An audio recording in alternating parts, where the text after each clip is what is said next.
ईश्वराय विद्महे सत्यदेवाय धीमहि तन्नः सर्वः प्रचोदयात्।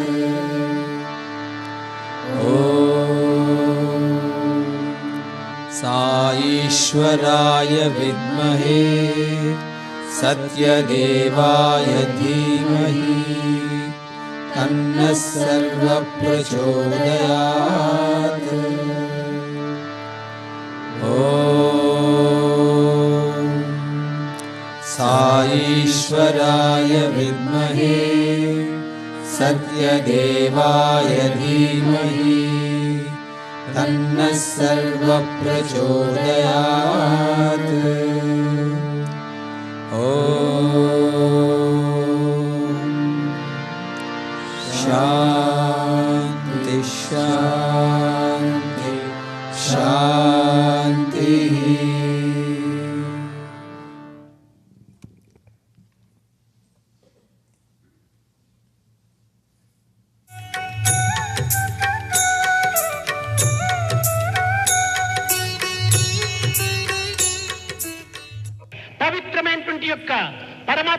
తత్వమునే మన హృదయమునందు ప్రతిష్ఠింప చేసుకోవాలి. We should install spirituality in our hearts. ఇది చేసుకునేటువంటి విషయం కాదు. It's not the one ఒకరు అందించేటువంటి ప్రజెంట్ కాదు. It cannot be gifted. ఒక కంపెనీ సప్లై చేసేటువంటి పదార్థం కాదు. It's not supplied by any company. తన యందే ఉంటున్నది. It lies in you. సర్వతః ప్రాణిపాదం, తన యందే ప్రతిష్ఠ అయి ఉంటుండాలి. It is installed in you. కానీ దానిని సరైన రీతిలో మనం వినియోగించుకోవటం లేదు. But you are not making proper use. ఈ తత్వమును గుర్తించినటువంటి వ్యక్తులకు ఎట్టి భేదమును లేక ఎంత దూరమును కూడా విచారించక అనేక విధమైనటువంటి యొక్క ఆనందమును గృహలను కోరి పరిస్థితులకు ప్రభావమునకు గురికాక వెంటాడుతూ ఉంటారు. Those such feelings will not observe any kind of distances. They will be blissful all the time, not disturbed by circumstances. ప్రయోజనం లేదు. It's not enough if you're here. దాని యొక్క మాధుర్యమును గుర్తించడానికి ప్రయత్నించాలి. You should make an effort to enjoy the sweetness. కమలం పైననే ఉంటుంటాది కప్ప. The frog is present on the fruit. కానీ ఆ కమలమునందున్నటువంటి మకరందమును కప్ప కోలలేదు. But the frog cannot experience the nectar contained in the flower. దూరం నుంచి వచ్చి ఆ యొక్క తుమ్మెదలు ఆ మకరందాన్ని త్రాగిపోతుంటారు. But honeybees come from far off places and enjoy the nectar in a flower. కనుకనే మానవత్వంలో అట్టి పవిత్రమైనటువంటి ఒక దివ్యత్వము ఉన్నదనేటువంటి సత్యాన్ని గుర్తించడానికి ప్రయత్నించాలి. Therefore we should make an attempt to understand the sacredness is present in human life. గడిచిపోతుండాలి. ప్రచండ మారుతం వలె కాలం అతి వేగంగా గడిచిపోతుండాలి. The time is passing by like a whirlwind. ఆయు ప్రమాణం అనేటువంటిది మంచుగడ్డ వలె క్షణ క్షణమును కూడాను కరిగిపోతుండాలి. Life span is melting like an ice. కానీ మానవుడు కర్తవ్యాన్ని గుర్తించక మునిపే కన్ను మూస్తున్నాడు. But man is bringing his life to a close without recognizing మానవుని యొక్క ప్రధాన కర్తవ్యము. What is the main responsibility of man? Duty of man. No. కనుకనే what is the purpose of life? What is the purpose of life? ఈ యొక్క మన జీవితం యొక్క పర్పస్ ను గుర్తించుకోవడానికి తగిన ప్రయత్నం చేయటం లేదు. We are not making effort to realize the purpose of life. నాకు ధనం కావాలి, I want money, నాకు ఉద్యోగం కావాలి, I want job, నాకు సుఖం కావాలి, I want happiness, ఆనందం కావాలి. I want... ఎక్కడి నుంచి వస్తుంది? Where from you get them? దైవానుగ్రహం అనేటువంటి దానికి దూరమైపోయి ఈ విధమైనటువంటి పంచభౌతికమైనటువంటి శరీరమును పోషించుకునే నిమిత్తమై సర్వ సుఖమును కావాలని ఆశిస్తున్నాము. You are far off from God's grace, and to keep this body, sustain this body, ఇలాంటి భౌతికమైన ప్రాకృతమైనటువంటి సుఖమును ఉండినప్పటికీ అది సుఖమును కానే కాదు. There is no comfort, there is no happiness so long it is worldly and physical. Tyagaraju కూడా చెప్పాడు. This said by Chagraj. ఇది చాలా సుఖమా, ఈశ్వర సన్నిధి చాలా సుఖమా? Is it wealth that confers you happiness, or the proximity? భగవత్ అనుగ్రహానికే పాత్రులైతే ఈ నిధి ఎంత మాత్రం మనకు? If you are recipient of God's grace, what do you care for money? కనుకనే మొట్టమొదట సన్నిధిని మనం కోరడానికి తగినటువంటి ప్రయత్నం చేయాలి. Therefore we should make an effort to earn this proximity to the divine. ఈ లౌకిక సుఖములు కాదు. The worldly happiness is no happiness.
మంగళ చరణ పాహి గజా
साई साई स्मरण करो, साई साई स्मरण करो, साई साई स्मरण करो, साई साई स्मरण करो, गुरु चरण कमल ध्यान करो, गुरु चरण कमल ध्यान करो, गुरु चरण कमल ध्यान करो, गुरु चरण कमल ध्यान करो, साई साई स्मरण करो, साई साई स्मरण करो, केशव माधव भजन करो, केशव माधव भजन करो, केशव माधव भजन करो, केशव माधव भजन करो, सद्गुरु साई सेवा करो, सद्गुरु साई सेवा करो, श्री सद्गुरु साई सेवा करो, सद्गुरु साई सेवा करो, साई साई स्मरण करो, साई साई स्मरण करो, गुरु चरण कमल ध्यान करो, गुरु चरण कमल ध्यान करो, साई साई स्मरण करो, साई साई स्मरण करो, केशव माधव भजन करो, केशव माधव भजन करो, सद्गुरु साई सेवा करो, सद्गुरु साई सेवा करो, सद्गुरु साई सेवा करो, सद्गुरु साई सेवा करो, साई साई स्मरण करो।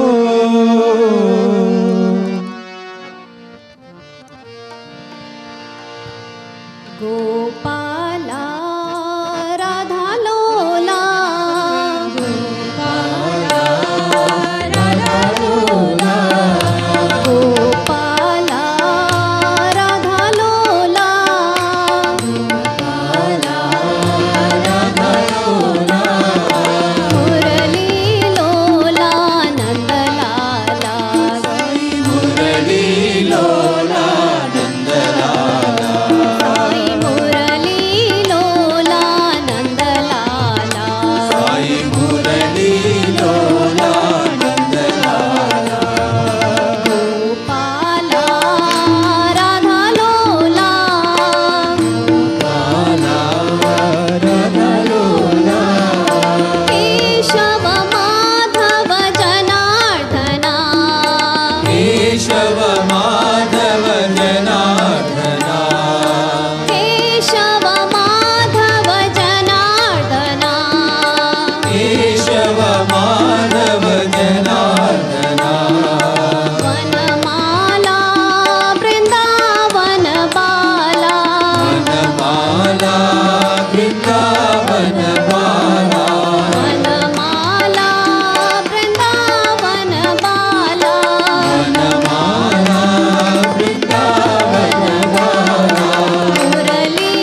Shivraj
Father Sai Baba, Oh Holy Father Sai Baba, oh Holy Father Sai Baba, Holy Father Sai Baba, Lord divine, hallowed be thy name.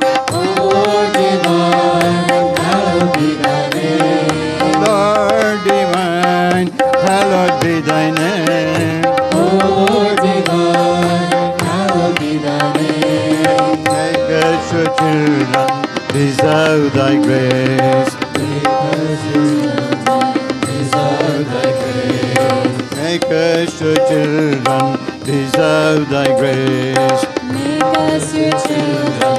Deserve thy grace. Lead us to thy feet, Baba, O Lord. Lead us to thy feet, Baba, O Lord. Lead us to thy feet, Baba, O Lord. Lead us to thy feet, Baba. Holy Father, Sai Baba, Holy Father Sai Baba, oh sweet Sai, gentle and so loving, oh sweet Sai, gentle and so loving. oh sweet Sai, gentle and so loving, Oh sweet Sai, gentle and so loving. oh sweet Sai, so understanding, Oh sweet Sai, so understanding. oh sweet Sai, so understanding. Oh sweet Sai, so understanding. Lead us kindly, lead us gently, lead us to thy wonderland of love. Lead us kindly, lead us gently, lead us to Thy wonderland of love. Lead us kindly, lead us gently, lead us to thy wonderland of love. lead us kindly, lead us gently, lead us to thy Wonderland of love. Oh, Holy Father, Sai Baba, Oh Holy Father Sai Baba, oh Lord divine, hallowed be thy name. Oh Lord divine, hallowed be thy name. Make us your children, deserve thy grace. Make us your children, deserve thy grace. Lead us to thy faith, Baba, O Lord. Oh, Holy Father, Sai Baba, oh sweet Sai, gentle and so loving, Oh sweet Sai, gentle and so loving. oh sweet Sai, so understanding. Oh sweet Sai, so understanding. Lead us kindly, lead us gently, lead us to thy wonderland of love. Lead us kindly, lead us gently, lead us to thy wonderland of love. Lead us kindly, lead us gently, lead us to thy wonderland of love. Lead us kindly, lead us gently, lead us to thy wonderland of love. Holy Father, Sai Baba.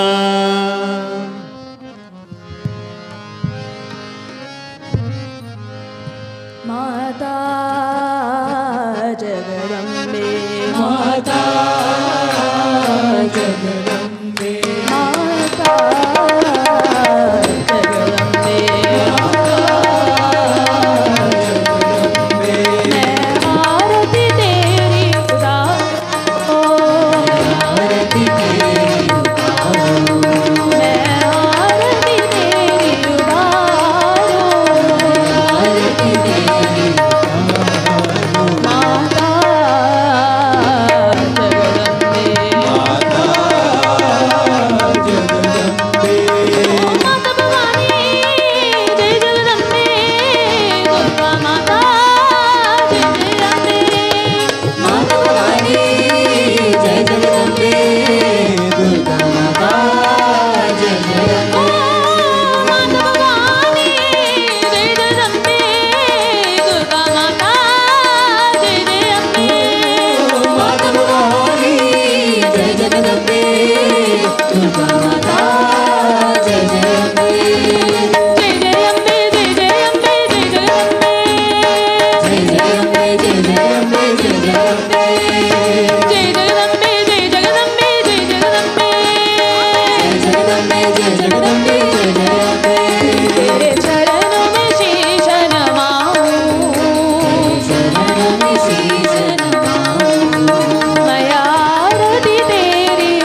Sai नाम बोलो गोविंद नाम बोलो, साई नाम बोलो गोविंद नाम बोलो, साई नाम बोलो गोविंद नाम बोलो, साई नाम बोलो गोविंद नाम बोलो, महादेव बोलो जय पांडुरंग बोलो, महादेव बोलो जय पांडुरंग बोलो, महादेव बोलो जय पांडुरंग बोलो, महादेव बोलो जय पांडुरंग बोलो, साई नाम बोलो गोविंद नाम बोलो, साई नाम बोलो गोविंद नाम बोलो, राम कृष्ण बोलो जय बुद्ध साई बोलो, कृष्ण बोलो जय बुद्ध साई बोलो, राम कृष्ण बोलो जय बुद्ध साई बोलो, कृष्ण बोलो जय बुद्ध साई बोलो, सौराष्ट्र महावीर येशु साई बोलो, सौराष्ट्र महावीर येशु साई बोलो, सौराष्ट्र महावीर येशु साई बोलो, सौराष्ट्र महावीर येशु साई बोलो, अल्लाह साई बोलो मला साई बोलो, साई बोलो मोला साई बोलो, अल्लाह साई बोलो मला साई बोलो, साई बोलो मोला साई बोलो, प्रेम साई शांतिदाय सत्य साई बोलो, प्रेम साई शांति साई सत्य साई बोलो, प्रेम साई शांतिदाय सत्य साई बोलो, प्रेम साई शांति साई सत्य साई बोलो, साई नाम बोलो गोविंद नाम बोलो, साई नाम बोलो गोविंद नाम बोलो, महादेव बोलो जय पांडुरंग बोलो, महादेव बोलो जय पांडुरंग बोलो, साई नाम बोलो गोविंद नाम बोलो, साई नाम बोलो गोविंद नाम बोलो, राम कृष्ण बोलो जय बुद्ध साई बोलो, कृष्ण बोलो जय बुद्ध साई बोलो, सौराष्ट्र महावीर येशु साई बोलो, सौराष्ट्र महावीर येशु साई बोलो, अल्लाह साई बोलो मला साई बोलो, साई बोलो मोला साई बोलो, अल्लाह साई बोलो मला साई बोलो, साई बोलो मोला साई बोलो, प्रेम साई शांतिदाय सत्य साई बोलो, प्रेम साई शांति साई सत्य साई बोलो, प्रेम साई शांतिदाय सत्य साई बोलो, प्रेम साई शांति दाई सत्य साई बोलो, गोविंद बोलो गोपाल बोलो, गोविंद बोलो गोपाल बोलो, गोविंद बोलो गोपाल बोलो, गोविंद बोलो गोपाल बोलो, गोविंद बोलो गोपाल बोलो, गोपाल गोविंद बोलो गोपाल बोलो, गोविंद बोलो गोपाल बोलो, गोविंद बोलो गोपाल बोलो, गोविंद बोलो गोपाल बोलो, गोविंद बोलो गोपाल बोलो, गोपाल बोलो, गोविंद बोलो गोपाल बोलो, प्रेम साई शांतिदाई सत्य साई बोलो,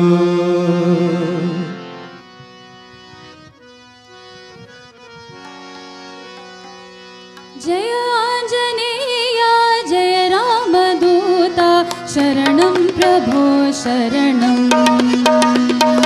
जय आंजनेय जय रामदूता शरणं प्रभो शरणं,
सत्य साई हनुमा शरणं सत्य साई हनुमा शरणं राम राम जय जय राम राम जय जय राम राम जय जय राम राम राम जय जय राम राम जय जय राम राम जय जय राम साई राम राम जय जय राम राम जय जय राम राम जय साई राम राम राम जय जय राम राम जय जय राम राम जय जय राम राम राम जय जय राम राम जय जय राम राम जय साई राम राम राम जय जय राम राम जय जय राम राम जय जय राम साई राम राम जय जय राम राम जय जय राम राम जय साई राम राम राम जय जय राम राम जय जय राम राम जय जय राम साई राम राम जय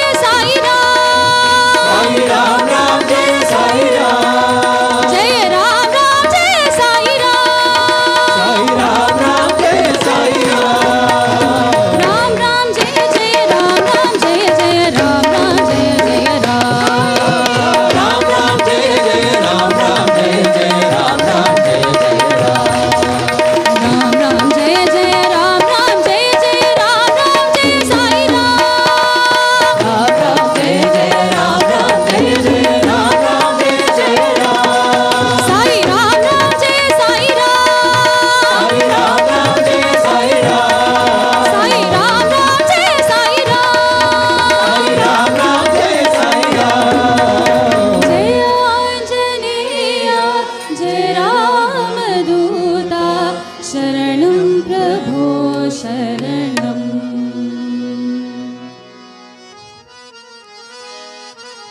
हरि ओम नमः शिवाय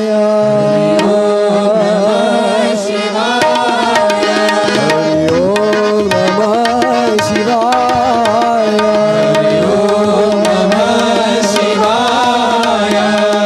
शिव शिव शंकर हर परमेश्वर साईश्वराय नमः शंकर हर परमेश्वर साईश्वराय नमः शिव शिव शंकर हर परमेश्वर साईश्वराय नमः शिव शंकर हर परमेश्वर साईश्वराय नमः शिव शिव शंकर हर परमेश्वर साईश्वराय नमः हर परमेश्वर साईश्वराय नमः शिव शिव शंकर हर परमेश्वर साईश्वराय नमः शिव शिव शंकर हर परमेश्वर साईश्वराय नमः हरि ओम नमः शिवाय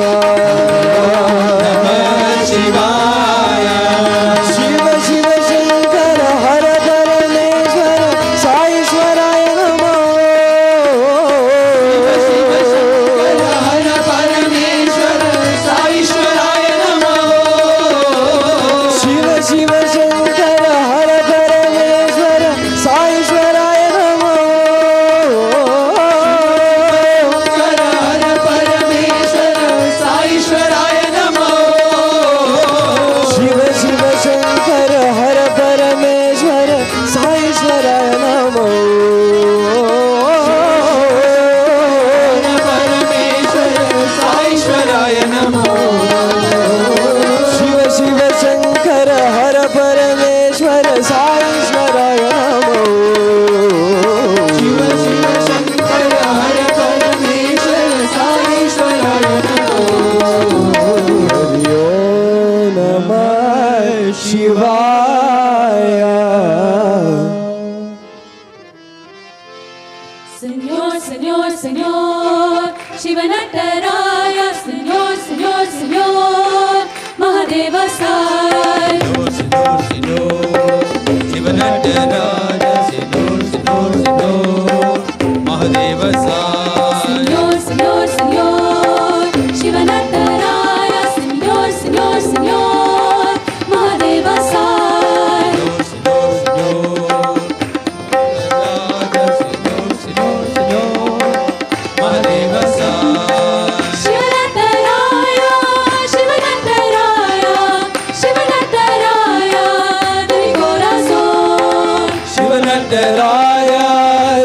ಶಿವನಟರಾಯ ಶಿವನಟರಾಯ ದೇವಿ ತೋರಸೋ ಶಿವನಟರಾಯ ಶಿವನಟರಾಯ ಶಿವನಟರಾಯ ನಮಿ ತೋರಸೋ ಶಿವನಟರಾಯ ಶಿವನಟರಾಯ ಶಿವನಟರಾಯ ದೇವಿ ತೋರಸೋ danza danza danza Señor danza del tambor lléname lléname lléname de amor danza danza danza Señor danza tambor lléname lléname lléname amor danza danza danza Señor danza del tambor lléname lléname lléname de amor danza danza danza Señor danza tambor lléname lléname lléname amor ಶಿವನಟರಾಯ ಶಿವನಟರಾಯ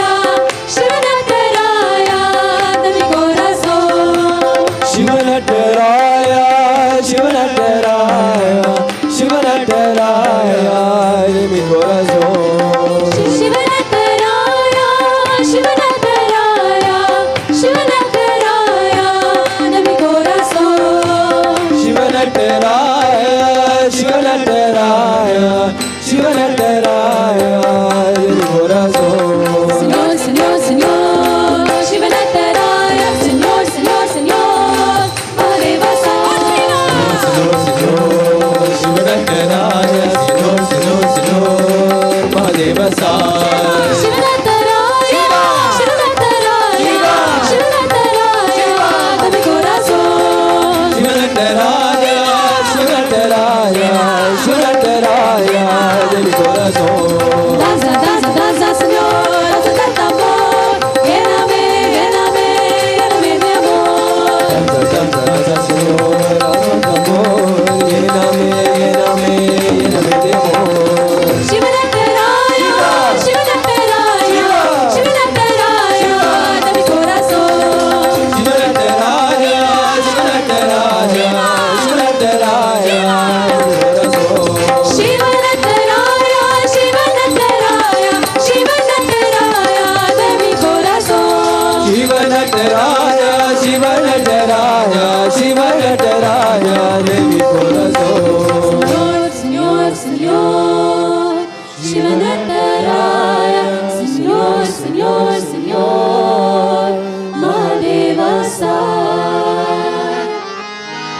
ವಾਹਿਗੁਰੂ Waheguru Waheguru ji ਬੋਲੋ ਵਾਹਿਗੁਰੂ ਵਾਹਿਗੁਰੂ ਵਾਹਿਗੁਰੂ ਜੀ ਬੋਲੋ ਵਾਹਿਗੁਰੂ ਵਾਹਿਗੁਰੂ ਵਾਹਿਗੁਰੂ ਜੀ ਬੋਲੋ ਵਾਹਿਗੁਰੂ ਵਾਹਿਗੁਰੂ ਵਾਹਿਗੁਰੂ ਜੀ ਬੋਲੋ ਸਤਿਨਾਮ ਸਤਿਨਾਮ ਸਤਿਨਾਮ ਜੀ ਬੋਲੋ ਸਤਿਨਾਮ ਸਤਿਨਾਮ ਸਤਿਨਾਮ ਜੀ ਬੋਲੋ ਸਤਿਨਾਮ ਸਤਿਨਾਮ ਸਤਿਨਾਮ ਜੀ ਬੋਲੋ ਸਤਿਨਾਮ ਸਤਿਨਾਮ ਸਤਿਨਾਮ ਜੀ ਬੋਲੋ ਨਿਤਿ ਨਿਤਿ ਜਪੀਏ ਤੇਰੇ ਨਾਮ ਜੀ ਬੋਲੋ ਨਿਤਿ ਜਪੀਏ ਤੇਰੇ ਨਾਮ ਜੀ ਬੋਲੋ ਨਿਤਿ ਨਿਤਿ ਜਪੀਏ ਤੇਰੇ ਨਾਮ ਜੀ ਬੋਲੋ ਨਿਤਿ ਜਪੀਏ ਤੇਰੇ ਨਾਮ ਜੀ ਬੋਲੋ ਸਤਿਨਾਮ ਸਤਿਨਾਮ ਸਤਿਨਾਮ ਜੀ ਬੋਲੋ ਸਤਿਨਾਮ ਸਤਿਨਾਮ ਸਤਿਨਾਮ ਜੀ ਬੋਲੋ ਸਤਿਨਾਮ ਸਤਿਨਾਮ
जपिए राम नाम जी बोलो नित्य जपिए राम नाम जी बोलो कृष्ण कृष्ण कृष्ण कृष्ण कृष्ण कृष्ण जी बोलो कृष्ण कृष्ण कृष्ण कृष्ण कृष्ण जी बोलो कृष्ण कृष्ण कृष्ण कृष्ण कृष्ण जी बोलो कृष्ण कृष्ण कृष्ण कृष्ण कृष्ण जी बोलो नित्य नित्य जपिए कृष्ण नाम जी बोलो नित्य जपिए कृष्ण नाम जी बोलो नित्य नित्य जपिए कृष्ण नाम जी बोलो गोविंद जय जय गोपाल जय जय गोविंद जय जय गोपाल जय जय गोविंद जय जय गोविंद जय जय गोपाल जय जय राधा रमण हरि गोविंद जय जय राधा रमण हरि गोविंद जय जय गोविंद जय जय गोपाल जय जय गोविंद जय जय गोपाल जय जय गोविंद जय जय गोपाल जय जय राधा रमण हरि गोविंद जय जय गोविंद जय जय गोपाल जय जय गोविंद जय जय गोपाल जय जय गोविंद जय जय गोपाल जय जय गोविंद जय जय गोपाल जय जय राधा रमण हरि गोविंद जय जय राधा रमण हरि गोविंद जय जय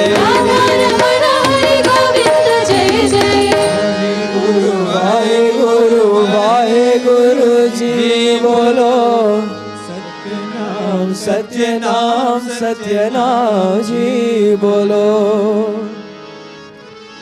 गोविंद कृष्ण जय गोपाल कृष्ण जय गोपाल बाल बाल राधा कृष्ण जय गोविंद कृष्ण जय गोपाल कृष्ण जय गोपाल बाल बाल राधा कृष्ण जय गोविंद कृष्ण जय गोपाल कृष्ण जय गोपाल बाल बाल राधा कृष्ण जय जय गोविंद कृष्ण जय गोपाल कृष्ण जय गोपाल बाल बाल राधा कृष्ण जय कृष्ण जय कृष्ण जय कृष्ण जय कृष्ण कृष्ण कृष्ण कृष्ण जय कृष्ण जय कृष्ण जय कृष्ण जय कृष्ण कृष्ण कृष्ण जय कृष्ण जय कृष्ण जय कृष्ण जय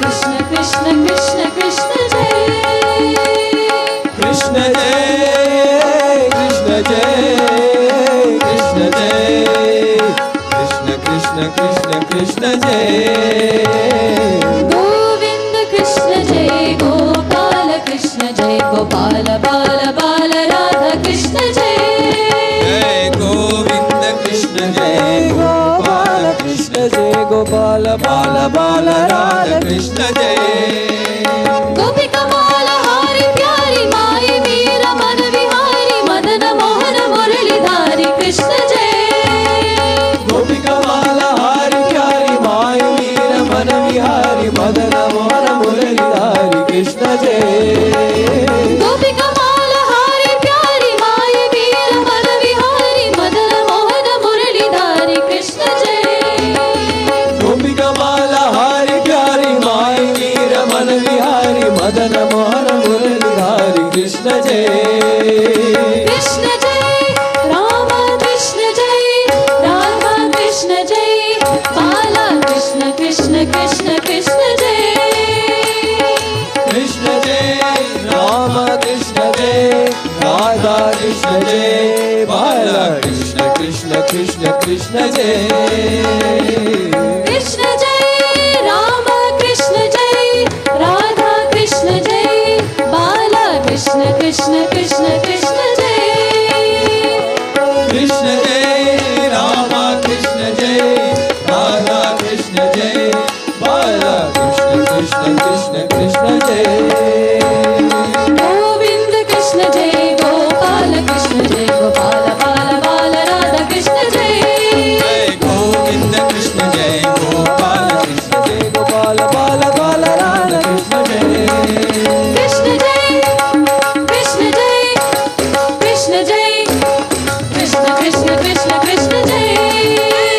कृष्ण जय कृष्ण जय कृष्ण जय कृष्ण कृष्ण कृष्ण जय गोपिका बाल हारी प्यारी माई वीर मन विहारी मदन मोहन मुरलीधारी कृष्ण जय गोपिका माला हारी प्यारी माई मीर मन विहारी मदन मोहन मुरलीधारी कृष्ण जय कृष्ण जय रामा कृष्ण जय राधा कृष्ण जय बाला कृष्ण कृष्ण कृष्ण कृष्ण जय जय रामा कृष्ण जय राधा कृष्ण जय बाला कृष्ण कृष्ण कृष्ण जय कृष्ण जय कृष्ण जय कृष्ण जय कृष्ण कृष्ण कृष्ण कृष्ण जय कृष्ण जय कृष्ण जय कृष्ण जय कृष्ण कृष्ण कृष्ण जय कृष्ण जय कृष्ण जय कृष्ण जय कृष्ण जय कृष्ण कृष्ण कृष्ण कृष्ण जय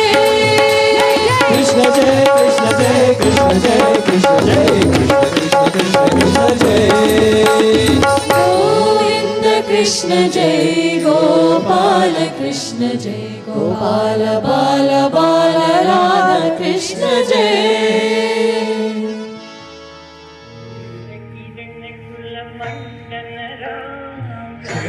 किरण कुल मंडन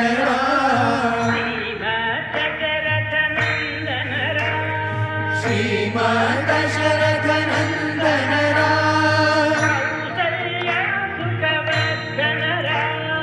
कौसल्या सुखवर्धन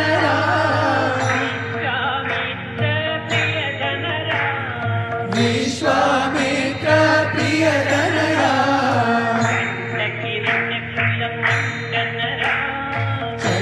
किरण कुल मंडल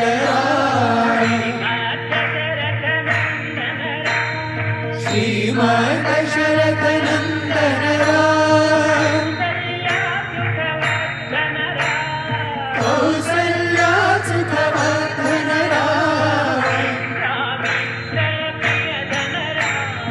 विश्वामित्र प्रिय जनरा किरण कुल मंडल श्रीमद दशरथ नंदन कौसल्या सुखवर्धन विश्वामित्र प्रिय जनरा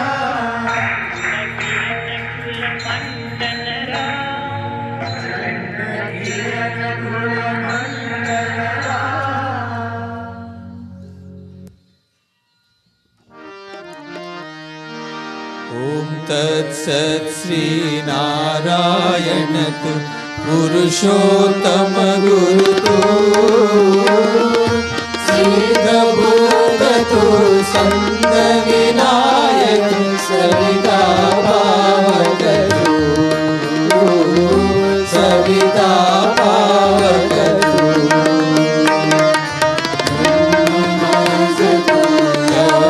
शक्ति येषु पिता प्रभु तो दुर्ग विष्णु तो राम कृष्ण तो कही मता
असतो मा सद्गमया तमसो मा ज्योतिर्गमया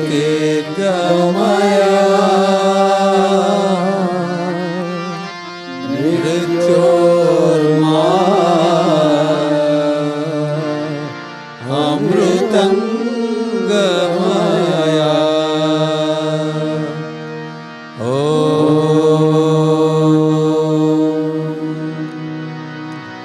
शांति शांति शांति.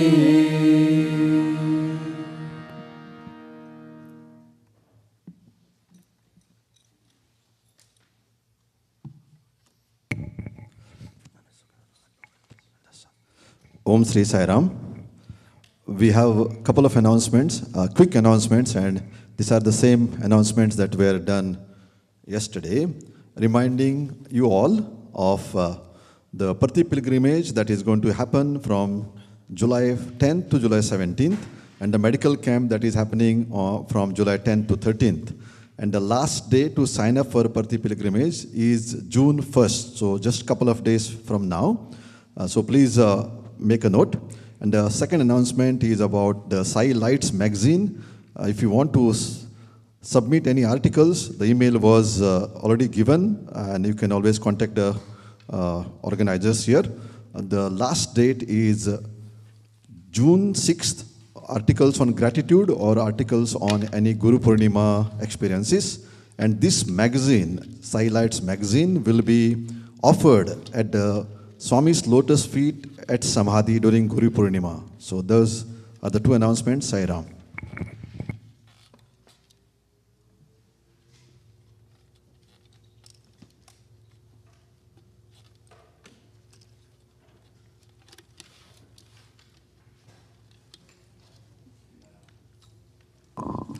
Sai Ram, dear brothers and sisters. After this wonderful garland of Namasmarana, let us now switch to the garland of Sambhashana and Smarana. It is my honor and pleasure to introduce the first speaker of the last day of the retreat, Brother Manohar Gandikota. The Gandikota family is no stranger to us in this region.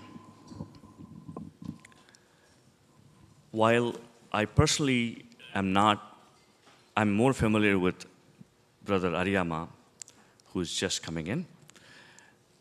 It is again my honor to introduce Brother Manohar today.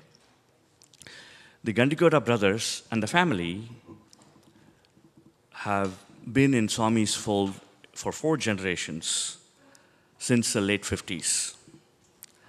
Their grandfather, Sri Gandikota Subramanya Shastri, is a renowned Vedic priest and Sanskrit scholar,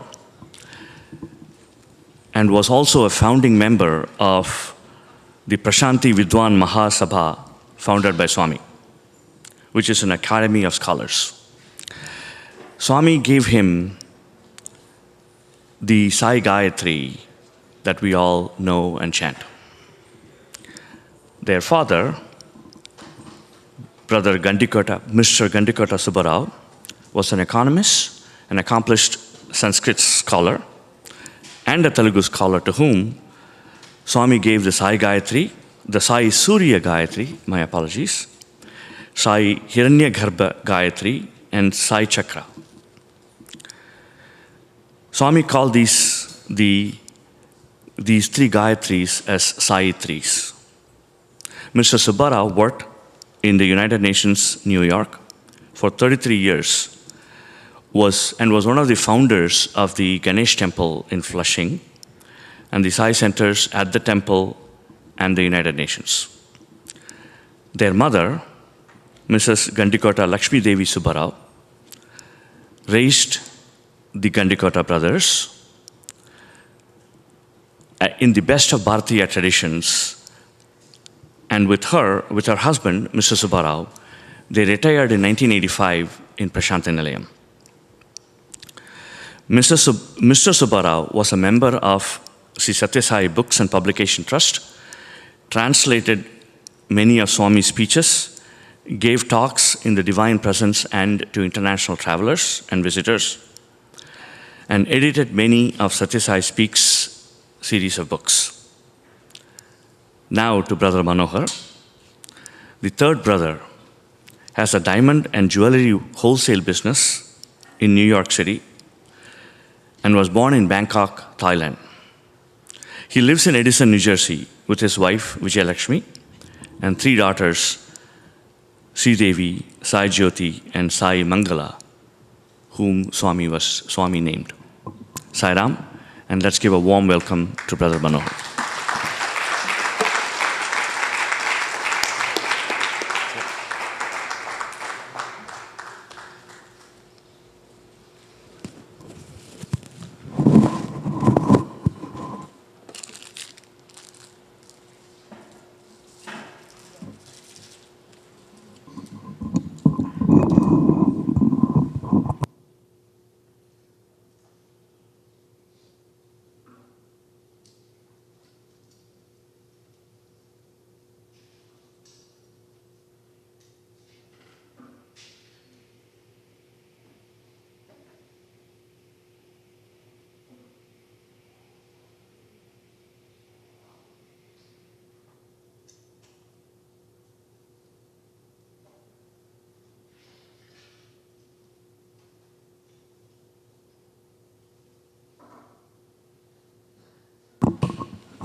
Sai Ram and good morning to everyone.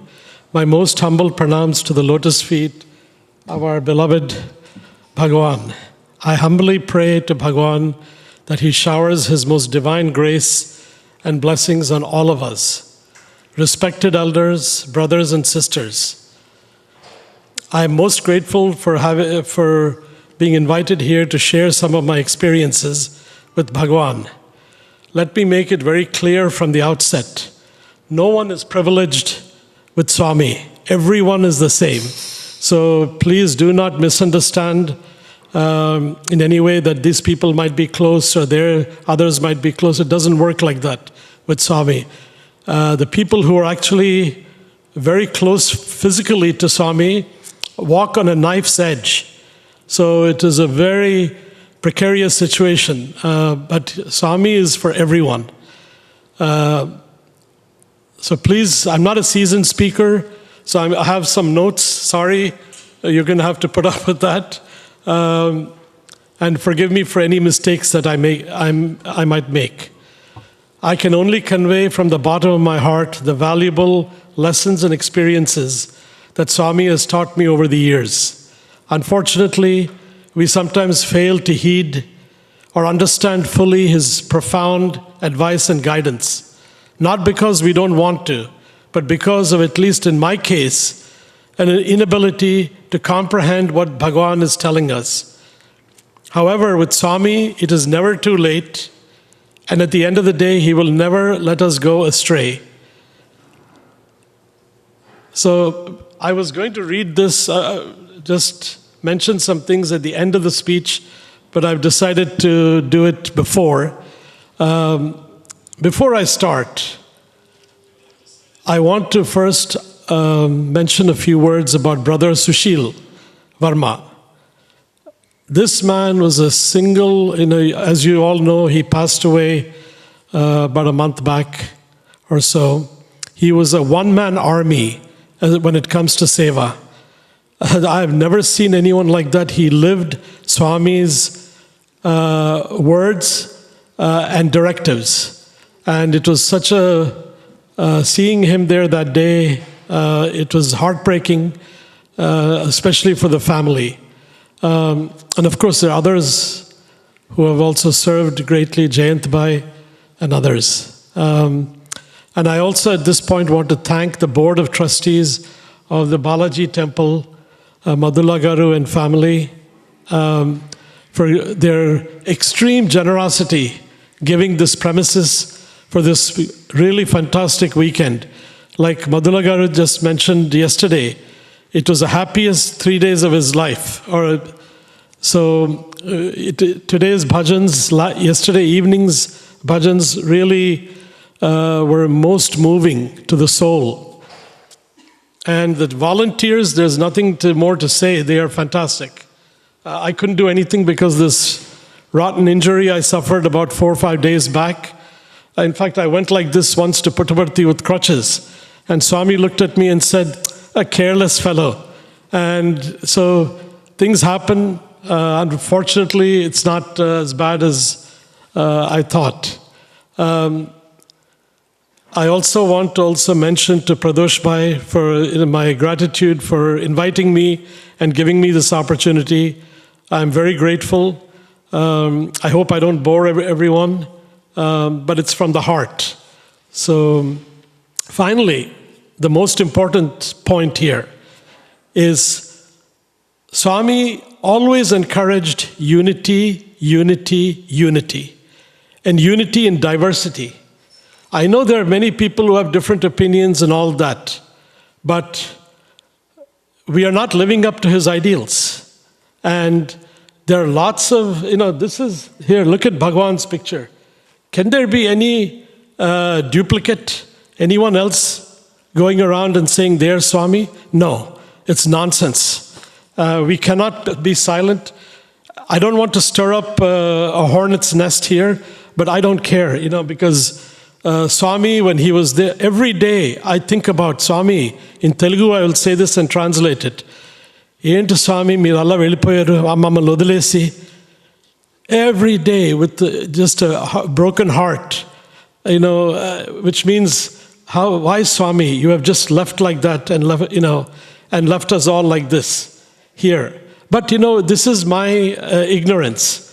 Thinking that Swami is only the physical form. He's not. But having his physical presence, we are so fortunate to be born at this time, to see an avatar in action, and not just pictures. And it is we know at least whether we have problems or not. He's there to take our letter. Whether something happens, he decides to alleviate our difficulties. That's a different story. That's based on our karma or whatever. But we have to be better. And this imitation of Swami, people dressing up with these robes and all that, is ridiculous, in my opinion. And please, I'm not trying to stir up, as I said, but that's my opinion. Swami was born in Puttaparthi, his samadhi is in Puttaparthi, and that's the end of the argument. It's Puttaparthi, that's it. You don't like it, go discuss, talk it out. Like any other situation, people have to talk and understand each other. Love all, serve all, help ever, hurt never. If we don't listen to those words, we are, it's useless. Imitation, they say imitation is a form of flattery. Not in this case. It is not. And I'm not against anyone. We never know. On the flip side, yesterday, one brother we were discussing, and he mentioned casually that maybe Swami is doing this. Swami is capable of anything. We don't know. We can never understand. Who is he? I don't know. We can never fathom. If you look at the Hubble telescope at the Smithsonian, which focused for 1 month on 1 square inch of space, they found millions of galaxies. Can you imagine that? Milky Way galaxy. We can't even comprehend our own galaxy. It's beyond, it's mind-boggling. That's Swami. Swami always said, he once said, how can an ant dive the depths of the ocean? It cannot.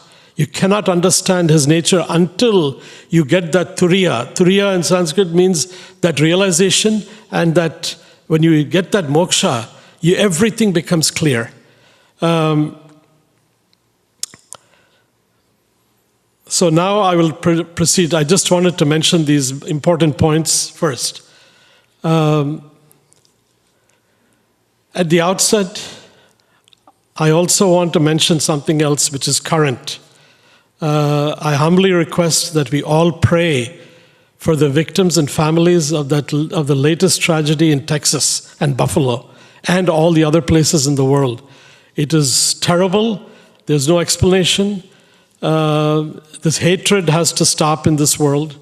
And Bhagavan is the only one his message was love all, serve all, help ever, hurt never. So we have to pray for them, to give them strength, for those who have suffered and who are suffering at Sandy Hook and all these other places in India.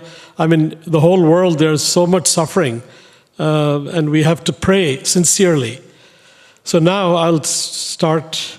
Our family's journey and devotion to Swami began in the 50s with my grandfather, Sri Gandikota Shastri Garu, who reluctantly met Bhagavan in Rajmundry, a small town in Andhra Pradesh.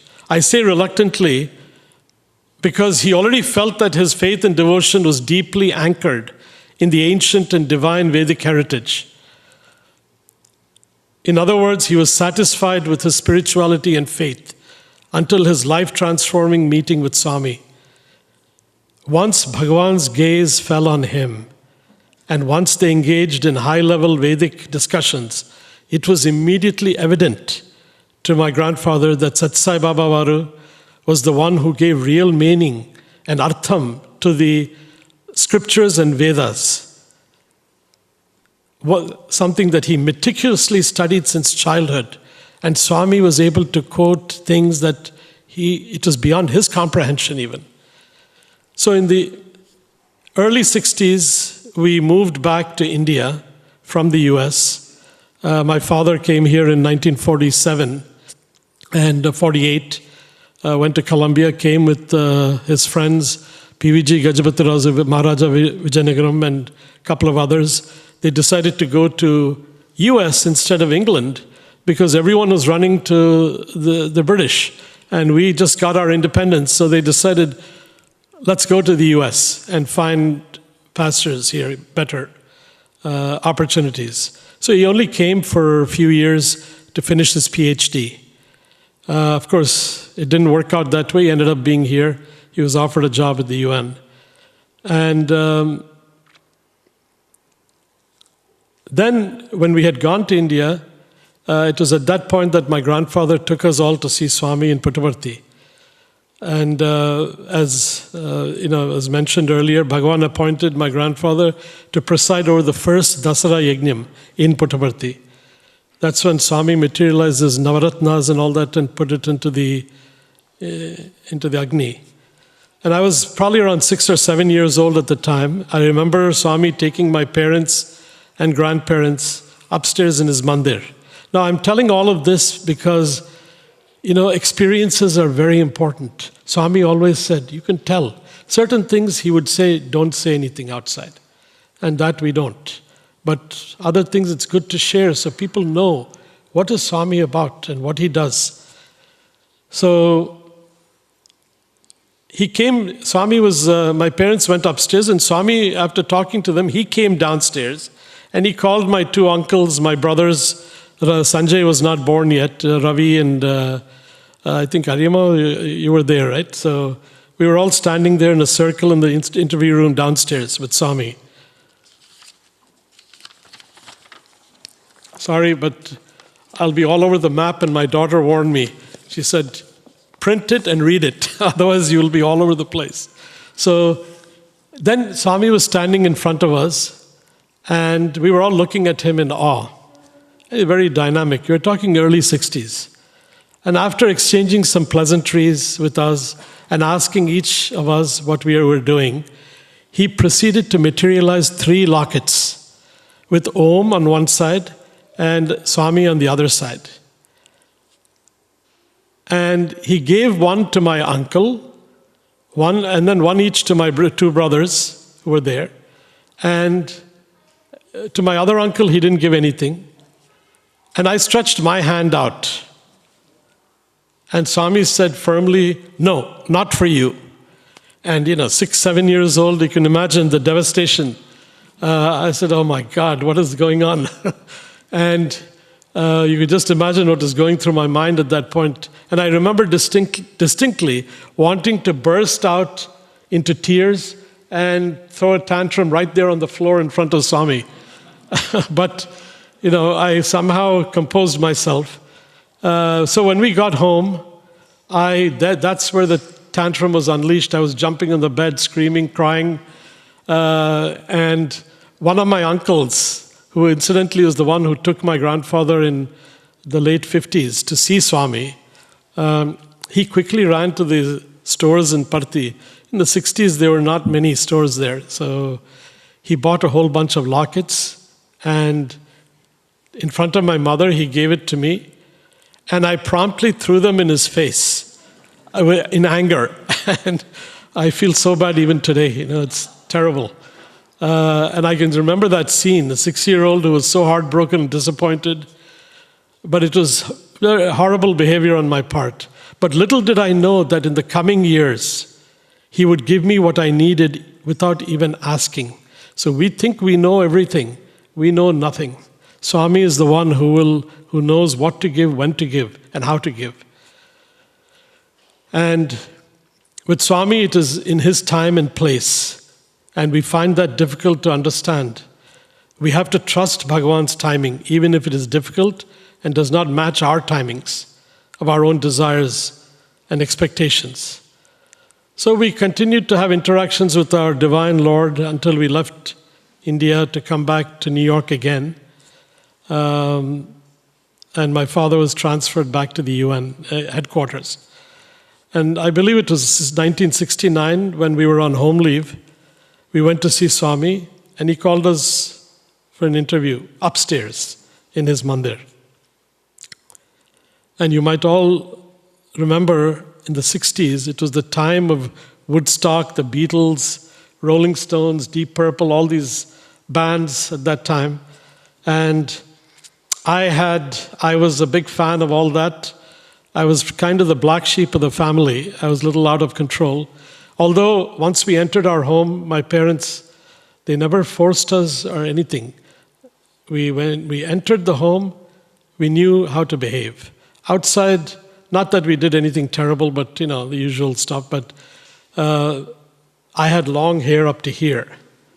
And Swami took one look at me and smiled, and God only knows, or rather whatever Baba knows, what he was thinking about me at that time. A young, long-haired hippie who has lost his bearings. That's what I said, oh my God, I should have at least trimmed it or something, Well, without fail, after talking to other family members, it was my turn. And he asked me what I am doing. And I replied that I was in school, and then he promptly interrupted me and said, your friends are no good. Yeah, he was right. Some of them were no good. In hindsight. And you are not studying properly. So again, another dose I got from Swami. You have to take it. Bhagavan says something, but we had full faith. But the day I saw my grandfather touch Swami's feet in the early 60s, nothing else mattered. I knew that this is some divine entity. I didn't have to question anymore. And in the old days, Swami used to touch the feet of Vedic pundits. Can you imagine that? That is incredible. And he used to conduct pujas and all that, Swami himself. Of course, I was thoroughly embarrassed, but this time I contained my emotions and I was able to contemplate on the lesson he was trying to teach me, which is why one must always keep good company, because if we stand next to mud, Swami said this many times, we get splattered by it, even if we are not doing anything. So we have to be smart about things. So one important point is that keeping good company does not mean that we pass judgment or become exclusionary. It simply means that we must surround ourselves with people who will help us live Bhagavan's eternal message of love, selfless service, unity in diversity. So fast forward to March of 1977, I became very sick. My parents took me to the top doctors. In fact, one of them just retired from St. Peter's. He's a world world famous gastro GI doctor, pancreas expert. So very close to Dr. Mohan in India, who's a diabetologist, who's a member of the Central Trust also. So we had a lot of friends who were doctors. They were trying to treat me. I was in the hospital for about 4 months. And I used to get dreams. They were not dreams. I cannot dismiss it. They were clear visions. It was so real. I was half awake, half asleep. And it was so real in that. And now I have to preface this by saying that those who know me know that I'm very practical. And I don't just imagine or something that's not there or conjure up something. We're very practical. If it's there, it's there. If it's not, it's not. That's the way it is. Swami told me, these are not dreams. In person, he told me this when we went. These are moments when he transports us into his vision of what the reality. This is not reality. This is all Maya that we're in. We all know that, but we still continue our endeavors. One particular instant was truly life-altering. And that was the vision that I had at that time of my illness. I was in deep distress. And I felt as if I'm almost dead. That one vision, it was the pitch black, the darkness I've never seen before. And Swami came to my rescue. He was like a green, I still remember it like it's yesterday. It was an open field. It was dark, but such a darkness that you fear. And the green grass with the dew on it. And Swami came with his orange robe and he embraced me. And that was the moment that I knew I'm saved. And that soothing vision of Bhagwan. And I was just escaping the abyss of death. He plucked me from that abyss and transported us into an ancient structure. It looked like a temple or something, but I don't know. And then Swami took 2 steps back, and his form changed completely. You might think that, this guy is just imagining. There's no imagination. This is something I saw. And I was half awake. I could see what's going on in my room, but I couldn't get out of that state. And his persona changed, and he had no beginning or end, Swami. And the sound emanating from Swami while he is going into becoming something, it's the loudest sound. I've never heard that again, that kind of sound. I don't think I will, but I didn't have to close my ears. And the effulgence coming from Swami was more than any brightness I've ever seen. I don't know, maybe 1,000 suns or 1,000,000 suns, but you could look at him. And he gave me all kinds of prasadam. And then I woke up and I felt great peace and I felt very good because that night I was very sick. Terribly sick. I was on 5 different medications, 20 pills a day to suppress the illness I had. And they never heard of Indians. Not too many Indians get this issue, but it can be fatal. So in early December, my parents decided to go to India to see Swami and take my grandparents, go pick them up from Tanuku, our hometown. At that time, our hometown is Puttaparthi now, of course. And we proceeded to Whitefield, Vrindavan, Swami's ashram. Once we got there, Swami most graciously arranged from my grandparents. He gave him a room downstairs in his mandir itself. Swami is staying upstairs. He gave a room downstairs.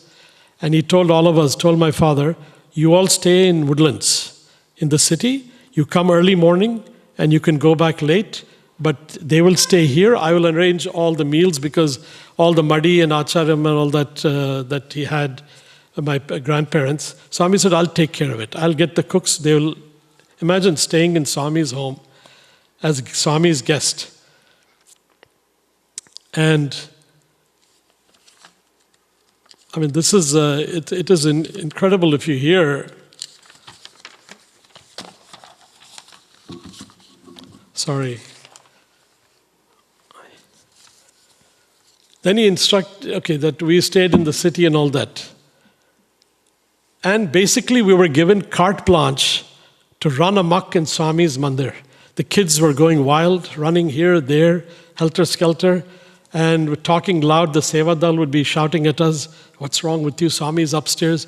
You're disturbing this." We didn't care. We were just kids. We were, everyone was, I wasn't. I was sick, not feeling good. But the other kids were all running all over the place. And that was Christmas 1977, Christmas Eve. And here I want to relate an incident that took place on Christmas Eve morning. And there was a large gathering of dignitaries in Trai. We were all gathered there, about 50, 60 people in the room. Swami took my grandfather's hand and walked him around the room, introducing him to everyone. And people there and there's a who's who of politics, Chief Justice of India, Chief Ministers, couple of governors, you name it, big shots, VIPs, VVIPs. Then suddenly Swami stopped, turned to my grandfather and said, "Subramanian Shastri, some of these people are like pandikukala," which means bandicoots, those big rats or whatever. They steal the money of the people. They do not. See, Swami doesn't mince words.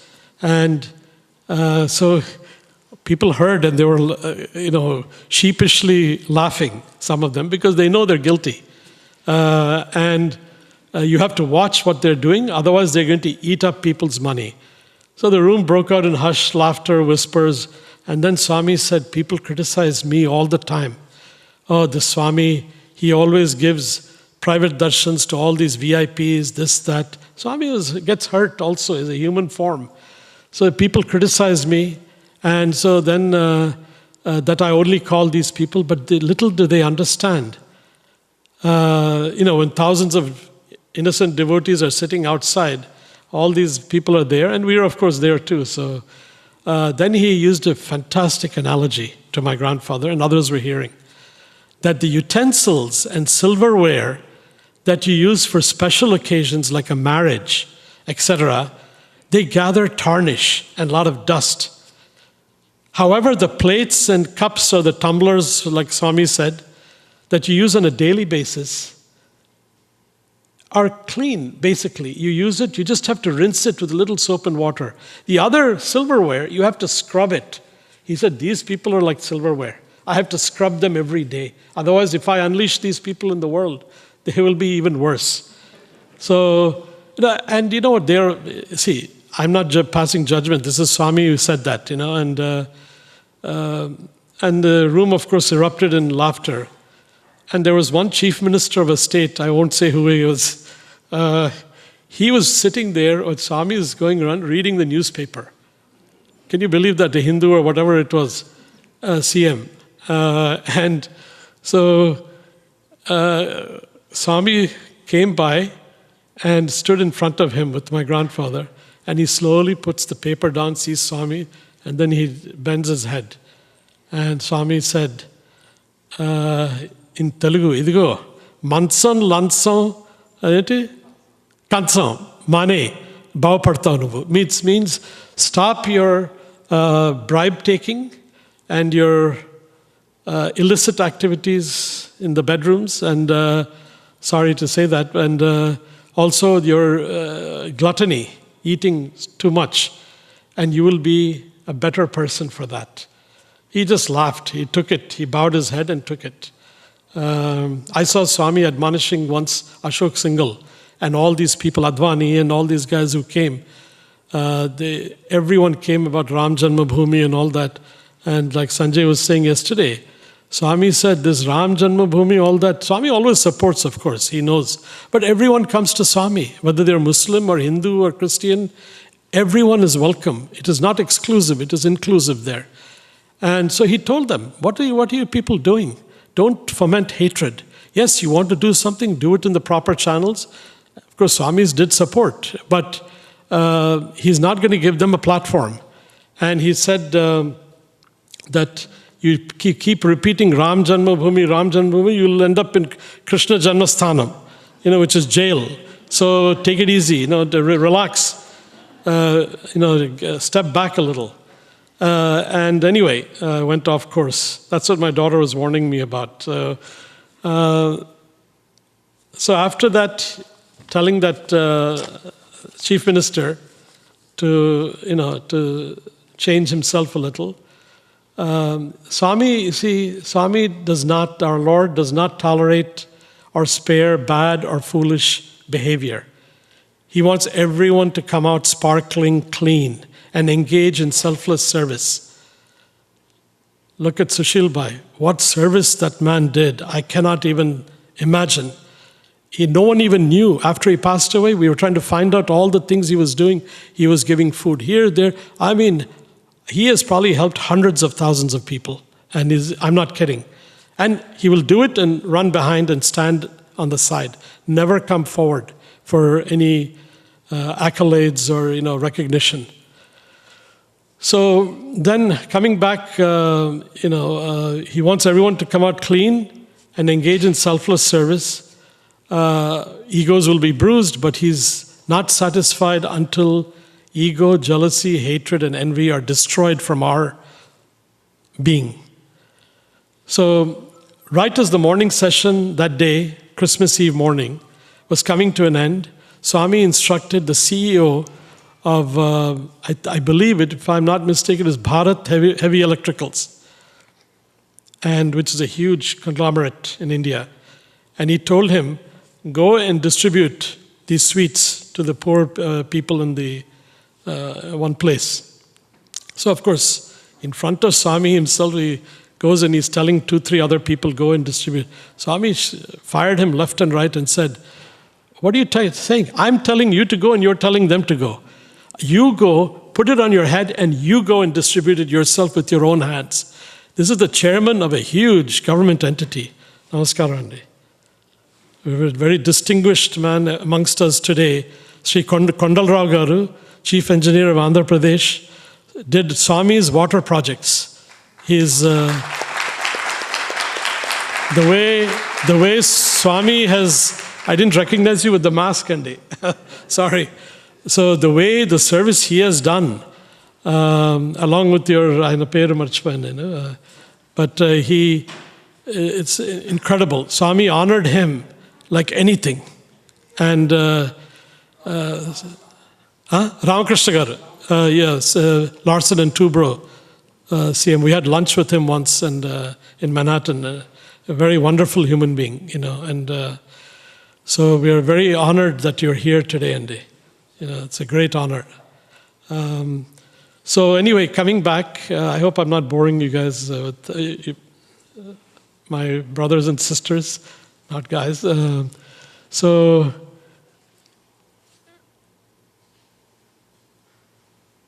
on Christmas Eve, December 24th, 1977, after darshan, Swami held a magnificent gathering down in Traya Vrindavan. And I still remember very clearly, it was a crisp, cool evening with the beautiful moon shining, full moon shining brightly. And the hall was full of students, teachers. I think one of our student brothers is here, who was there also in the back, yes. And so we were all seated there, and it was full of doctors, industrialists, everyone, the who's who there. And we didn't know or anticipate this would be a momentous evening that day. On one side of the room, our beloved Bhagavan was sitting like a shining sun on his throne, beautiful chair they had. And on the other side of the room, he arranged for a seat for my grandfather, who was not able to sit on the floor.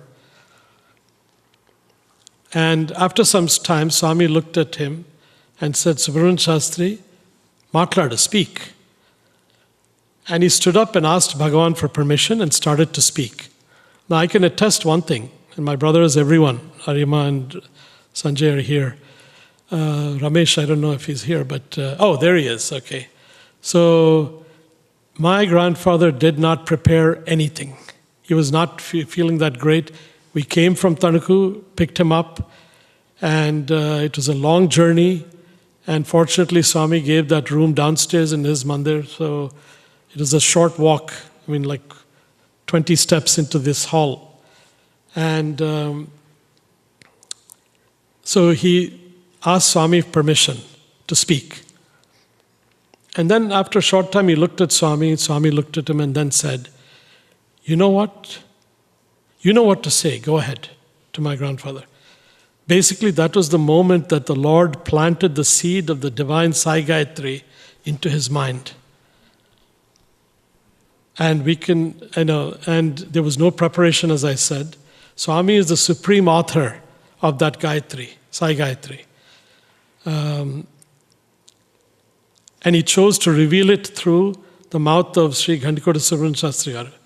And so once it was revealed with folded hands, Shastri Garu requested Bhagavan that to empower and energize this auspicious mantra and to give it that divine, that divinity and power, I dedicate this mantra to Sai Ishvara, who should be regarded as and to Sai Ishvara. And he also said, I humbly request that I be regarded as the Rishi of this divine sacred mantra, because there's a Rishi for every Gayatri. And Bhagavan immediately did Abhayastam and granted his wish. And my grandfather explained further, in front of Swami's presence, that whosoever chants this mantra with intensity and focused on Swami will surely be showered by his divine grace and blessings. So, in other words, like all previous Gayatri mantras, it is like a key. This Gayatri is like a key that opens the door to the divine Bhagavan. It's like a 1-800 Sai that someone coined yesterday. You're phoning to reach Swami, you recite the Gayatri with intensity. And everyone is sitting in pin drop silence, focused, realizing the importance of this event. And, Swami, one thing is, he cuts the ego of people immediately. Any chance. And so we were all feeling very proud. Oh, our grandfather, this is great, Gayatri, this and that. And Swami took Harati. He was walking by us and he looked at us and he said, exactly like this, "Hey, remember, you're all here because of him, my grandfather, not for any other reason." So all that feeling of pride and all that, immediately it's like you put a pin into a balloon. Completely our ego was squashed. And rightfully so, because this is something that is revealed for the world. So that is the way Swami operates. But immediately after telling us, he said, "Bangaru, Bangaru, Bangaru, golden ones, it's okay." He smiled and made us, but first gave us a good thrashing to our ego. So as I mentioned, I was very sick at the time. And in order for me to go to India, the doctors, against the doctor's orders, many doctors, my father arranged by air freight, whole 200-300 pounds of juices and baby food and stuff. I could only eat on baby food, basically. So it all came there, and everyone was having nice food. I couldn't eat anything. So that next morning, Swami called us for an interview for the darshan in the room, and in an adjacent room. And this was Christmas morning, after the Sai Gayatri was revealed, the night before. And so he sat in an L-shaped sofa. He was sitting on one sofa. My grandfather was sitting on the other sofa. And he said, "Sudarshanam Shastri," and I was sitting right at Swami's feet, under his feet. And everyone else was around. My brothers and my uncles, aunts, grandmother, my mother and father. And somehow I wiggled myself and planted myself right under his feet. And so then he said, "Sudarshanam Shastri, come and sit next to me." So he said, no, Swami, I cannot sit next to you. How is that possible? You're divine. He said, no, you don't know who you are. Come and sit next to me here. And made him sit right next to him. And I think he even held his hand. And he said, sitting next to me here, Swami was telling us in the room, about 20, 25 of us, sitting next to me is a Maharishi. Remember that, all of you. He's a Maharishi whose thought, word, and deed all match. In other words, he's not one who will think one thing, say another thing, and do something else. And Baba always loves that. He loves that unity of thought, word, and deed. Then he said, mentioned this, I always remember this, education without character is sunnah, equivalent to 0. And you must be like that.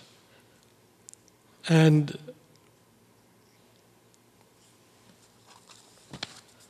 I'm trying to skip forward a little. So after talking to all of us, my grandfather, who as a matter of principle always warned all of us, please don't ask Swami anything. Please be silent when Swami is there. Let him do the talking. We must be careful not to ask anything because we don't know what we want, and you will limit by asking. So we all used to keep quiet, and but this time my grandfather said, Swami, forgive me, and he started to bring up my name. My grandson, Manohar, is Tilson. Swami said, I know. And I'm sitting right under him. He says, see, I came to you in your dreams. Didn't you see all those visions? And I was looking at Swami, and there's something that without talking, I could understand what he's saying. There's something, when Swami wants to convey something, like my mother never wrote a single letter in her life to Swami. Everyone writes letters and gives. She never wrote a letter. She would think at home is something troubling her, some issue.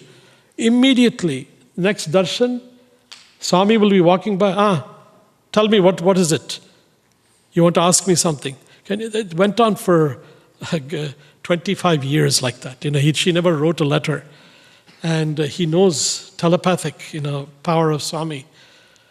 And so my grandfather couldn't even complete his sentence about me.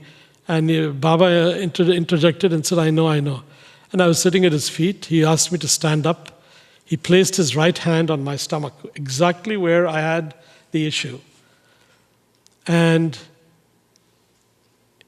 then he told me, referenced those dreams and visions and everything. And he said, Nenu gatte kinchan, means in Telugu, I took you from the last step before you drown in the river. I saved you at the last moment.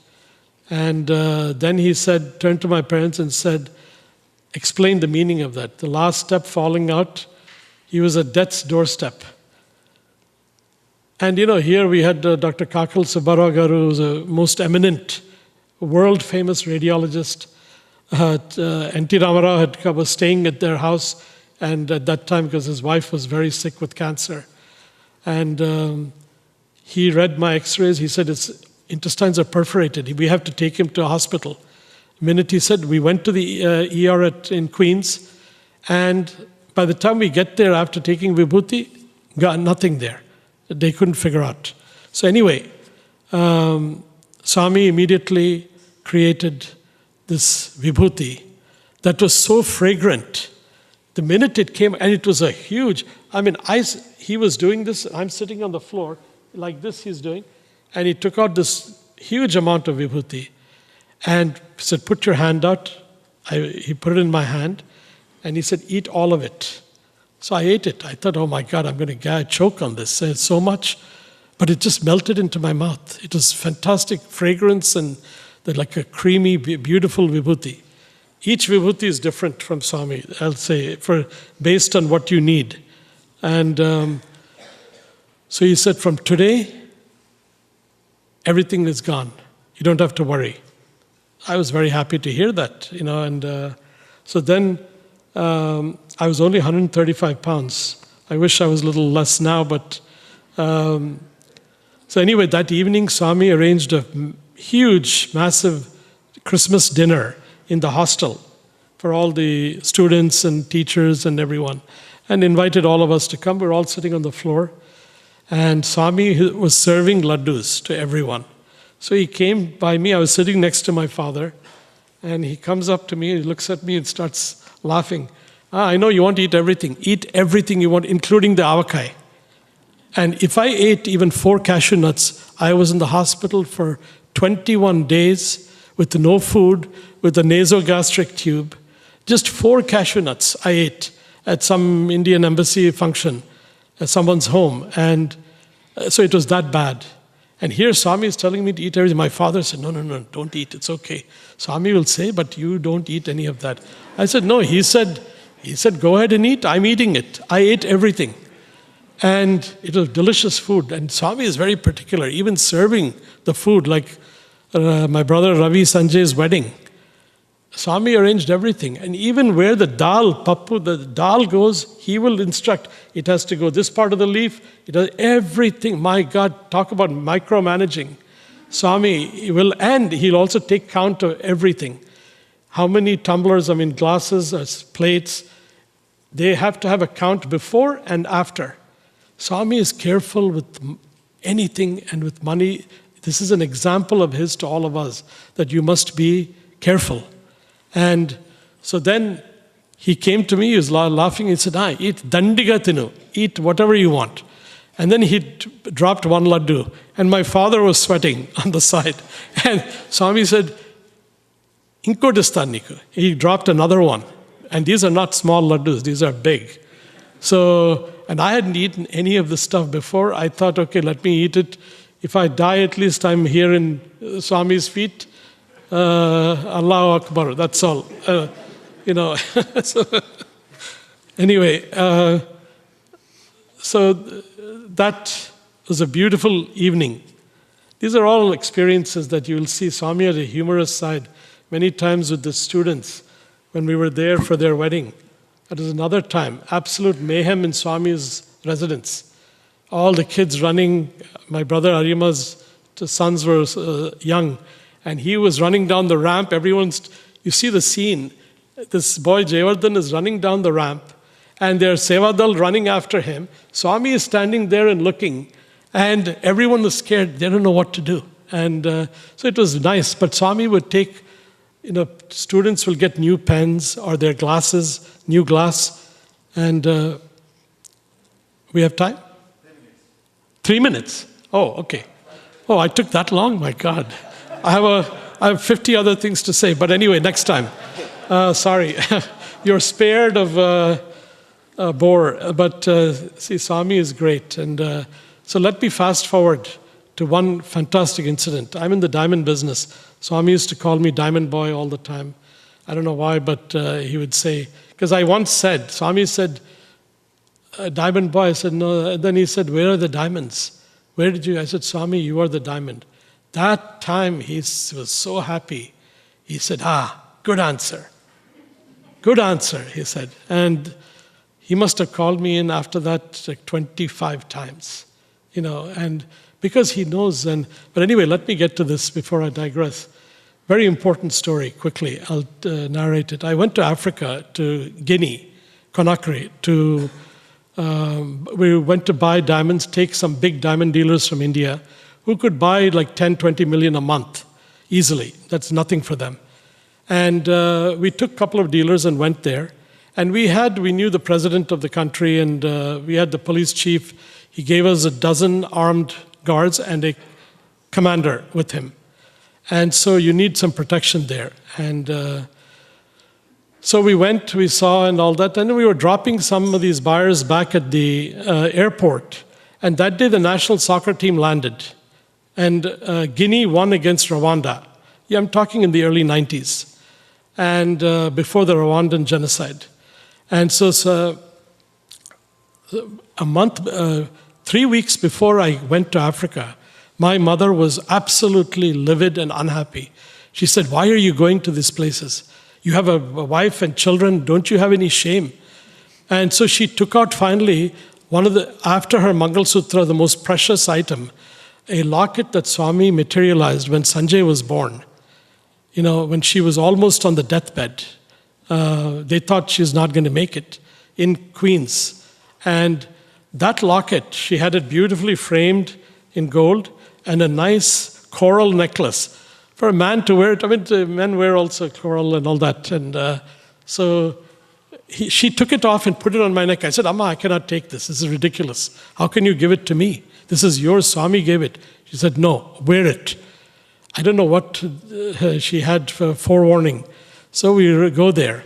And we dropped these people off at the terminal. We came out of the terminal. There must have been 1,000 kids. And those kids, they're not small. They're big, 6 foot and up, built like, tough guys. And they're all young also. And I had an American lawyer with me. I had a African-American guy. My friend, a Muslim guy that I grew up with. And the driver. And we had this commander and his dozen troops. And no one will touch you with the troops there, because they will get killed. And so people are careful. But then the commander said, okay, can we go?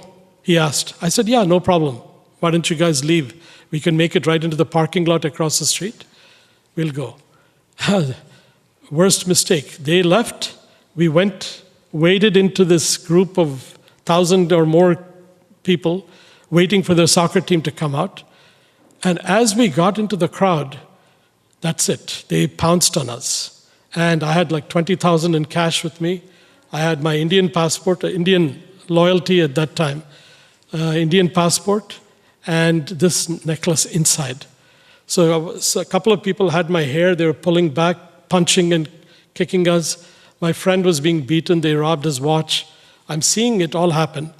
And then suddenly, Swami, as this was happening, one guy caught that locket. And the minute it broke off from my neck, and my friend is a witness, others were witnesses there, I have never experienced, later on I did a couple of times. And this is fantastic. The minute it broke from my neck, everything became slow motion. Like I'm in a different dimension. And all those people who were attacking us were in they were slow motion and I was moving. I was able to get out, and those other lawyer and the driver were trying to get to us to pull us out, but it was no avail. So somehow my friend and I got into the Land Cruiser, the Jeep. The minute we entered it, and I shut the door, everything came back to normal. But one thing happened.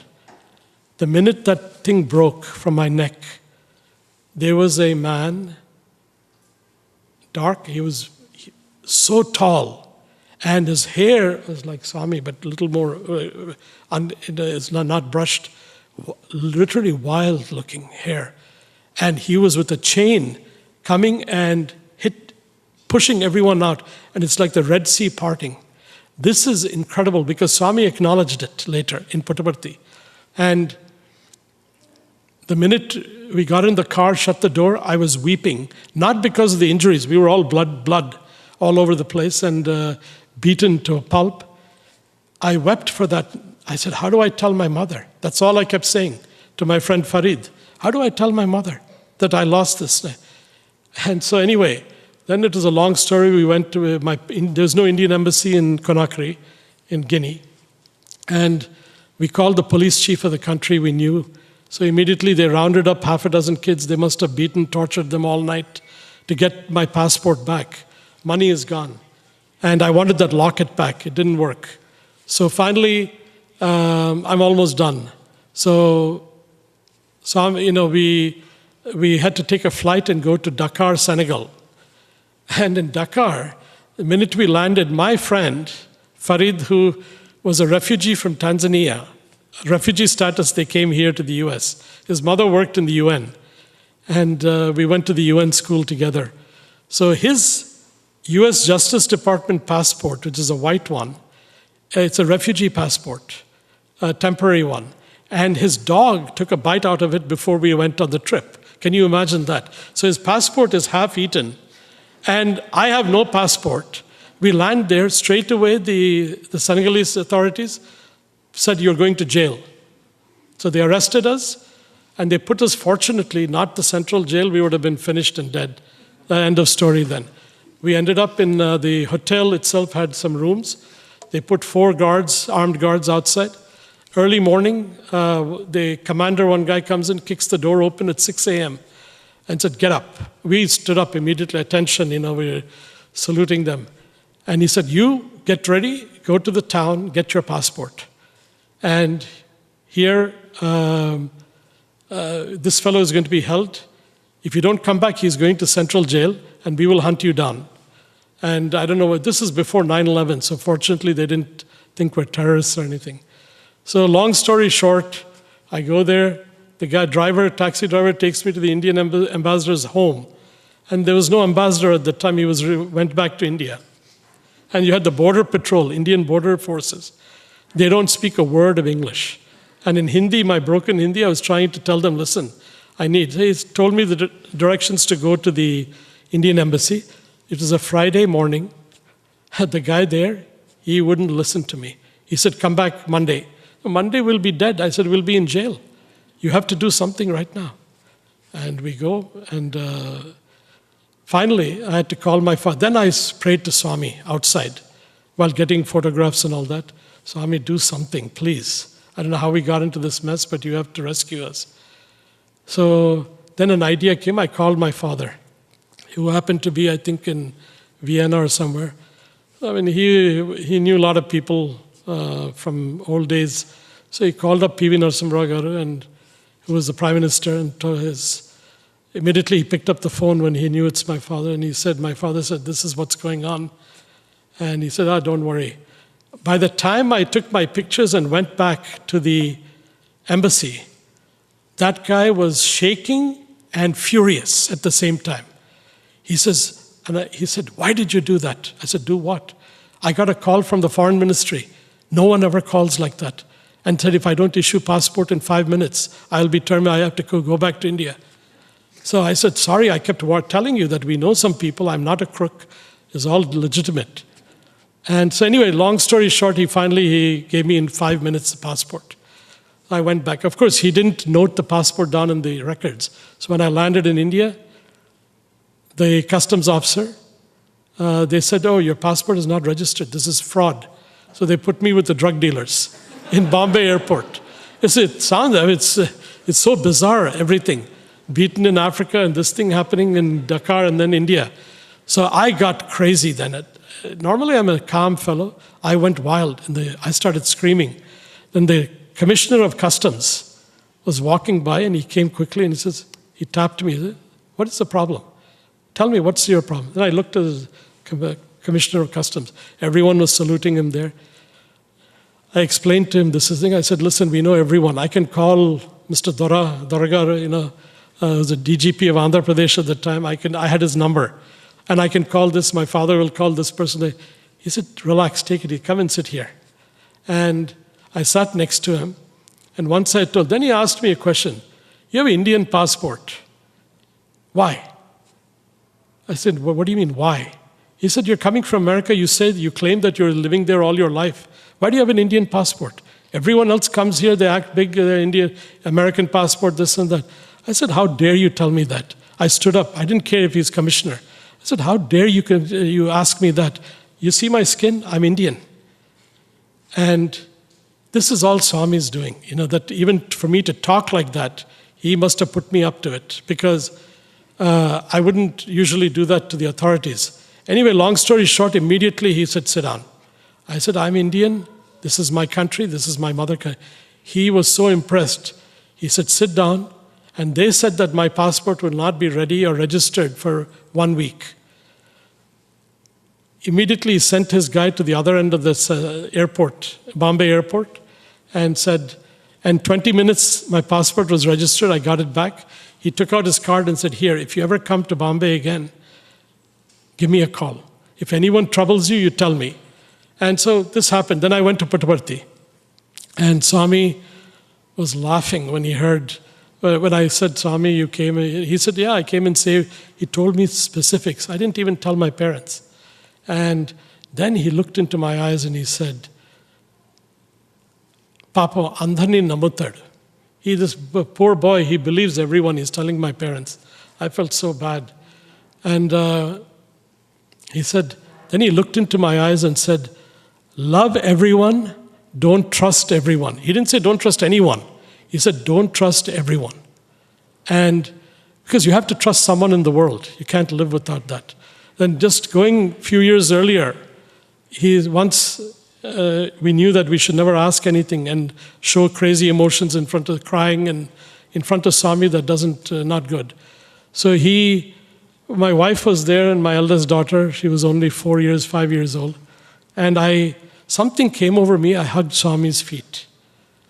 And this was in the second interview room, and I don't know what came over me. And before that, he was telling all kinds of things. Oh, too much jhagada with your wife on the phone and all that. And he was telling really true things, to me.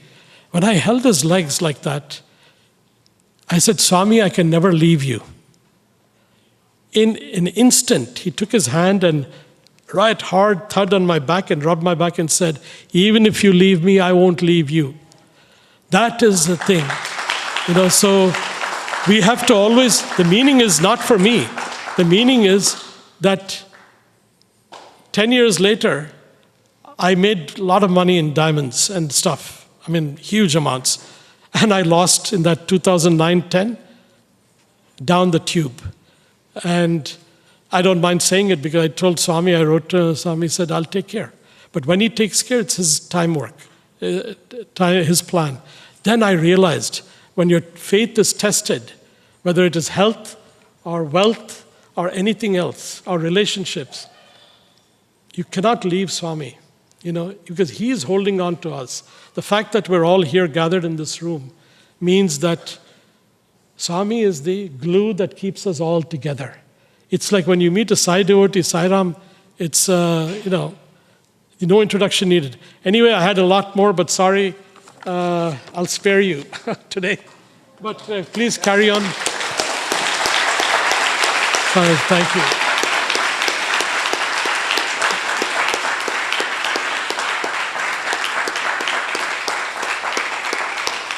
Thanks.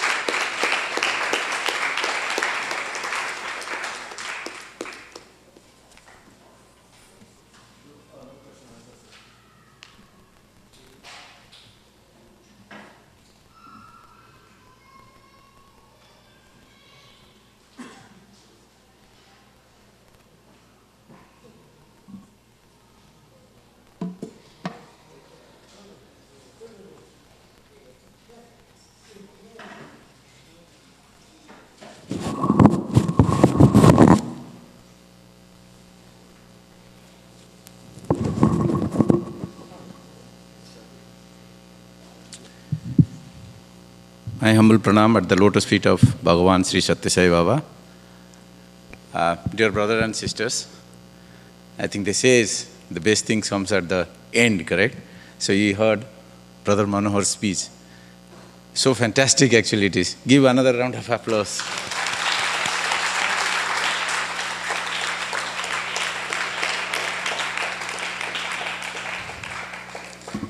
I will not take much time. But one thing I can say, in life, certain people justifies their name. Su means good, darsana means vision. Some people are endowed with clear vision. And that is one of our next speaker is Brother Sudarshanam. I will rather say Dr. Sudarshanam because he is few first PhD students from Swami's college, Swami's University. Without taking much time, I'll just read out a very small brief intro. Brother Sudarshanam and his family came to Swami's fold in way back 1969, and he studied in Swami's instruction. He studied there in the pre-university as well as university, and he did his PhD from the university also. In 1982, in the MSc he did it in 1984, and he received the PhD degree in 1988. And as per Swami directed him to join the faculty in the physics department, and he was a faculty member in the university for some time.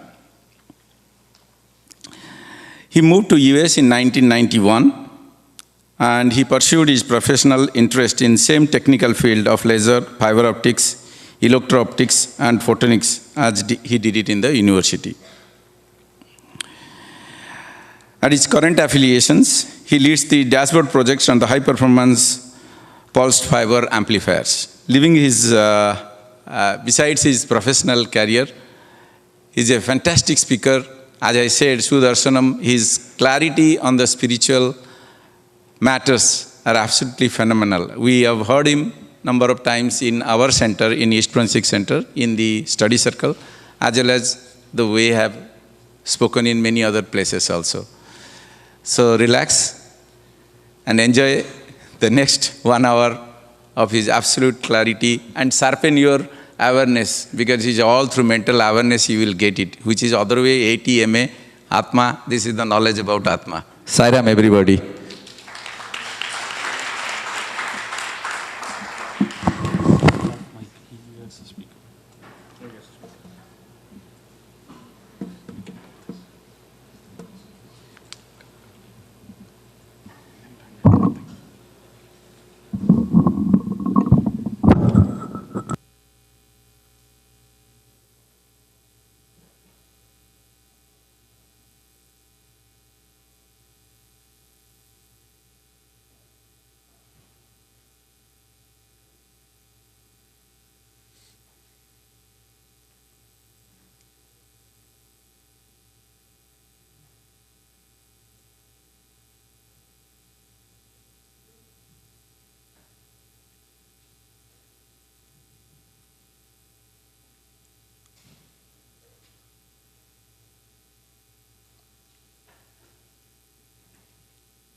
Sarvakam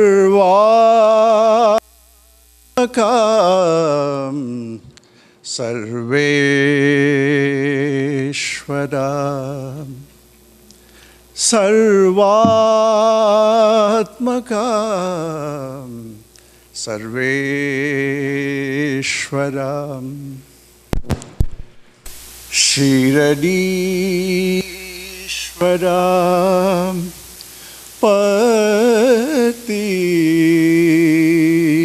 Patishwaram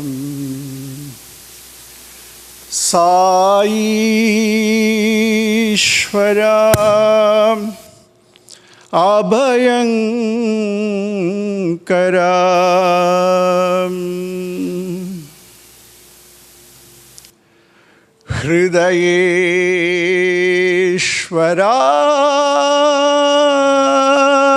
Hridayeshwaram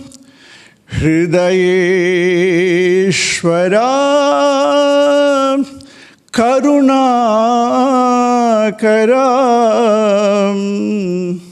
Sarvatmakam Sarveshwaram. A hearty Sairam to all of you. Let us collectively offer our humble pranams at the divine lotus feet of our most beloved Bhagwan, Satya Sai Baba. Sarvatmaka, Sarveshwara. What a dynamic range, right? On the one side, he is Sarveshwara. He is beyond the magnificent, most magnificent. On the other side, he is subtler than the subtlest, Sarvatmaka. So, such a large dynamic range. Shiradishwara, Patishwara, all of us know. Saishwara also, we all know, because without Shiradishwara and Patishwara, Saishwara, this retreat would not be going the way in which it is going. I want to take this opportunity, first of all, to note my observations.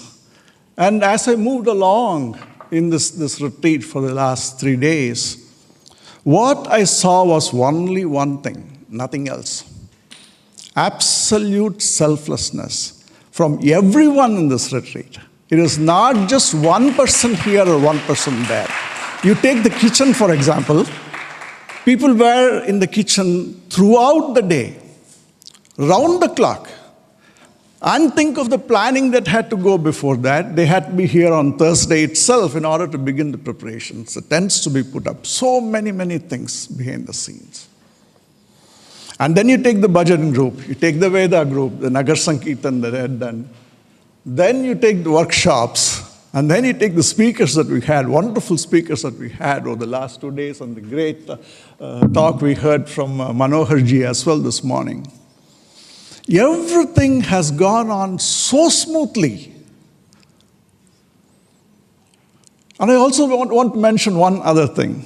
While we were all in these activities, all engrossed in our activities, I do want to mention something that I saw. Every time I went to the men's room to use, there was one sevadal there, right, constantly cleaning it, the place.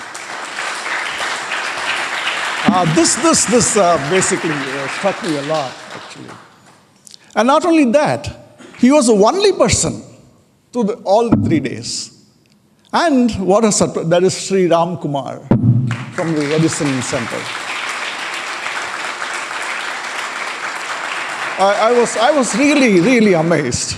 And then I got to learn that while he was doing this on the gents' side, his daughter, Sai Shri, was doing the same thing on the ladies' side.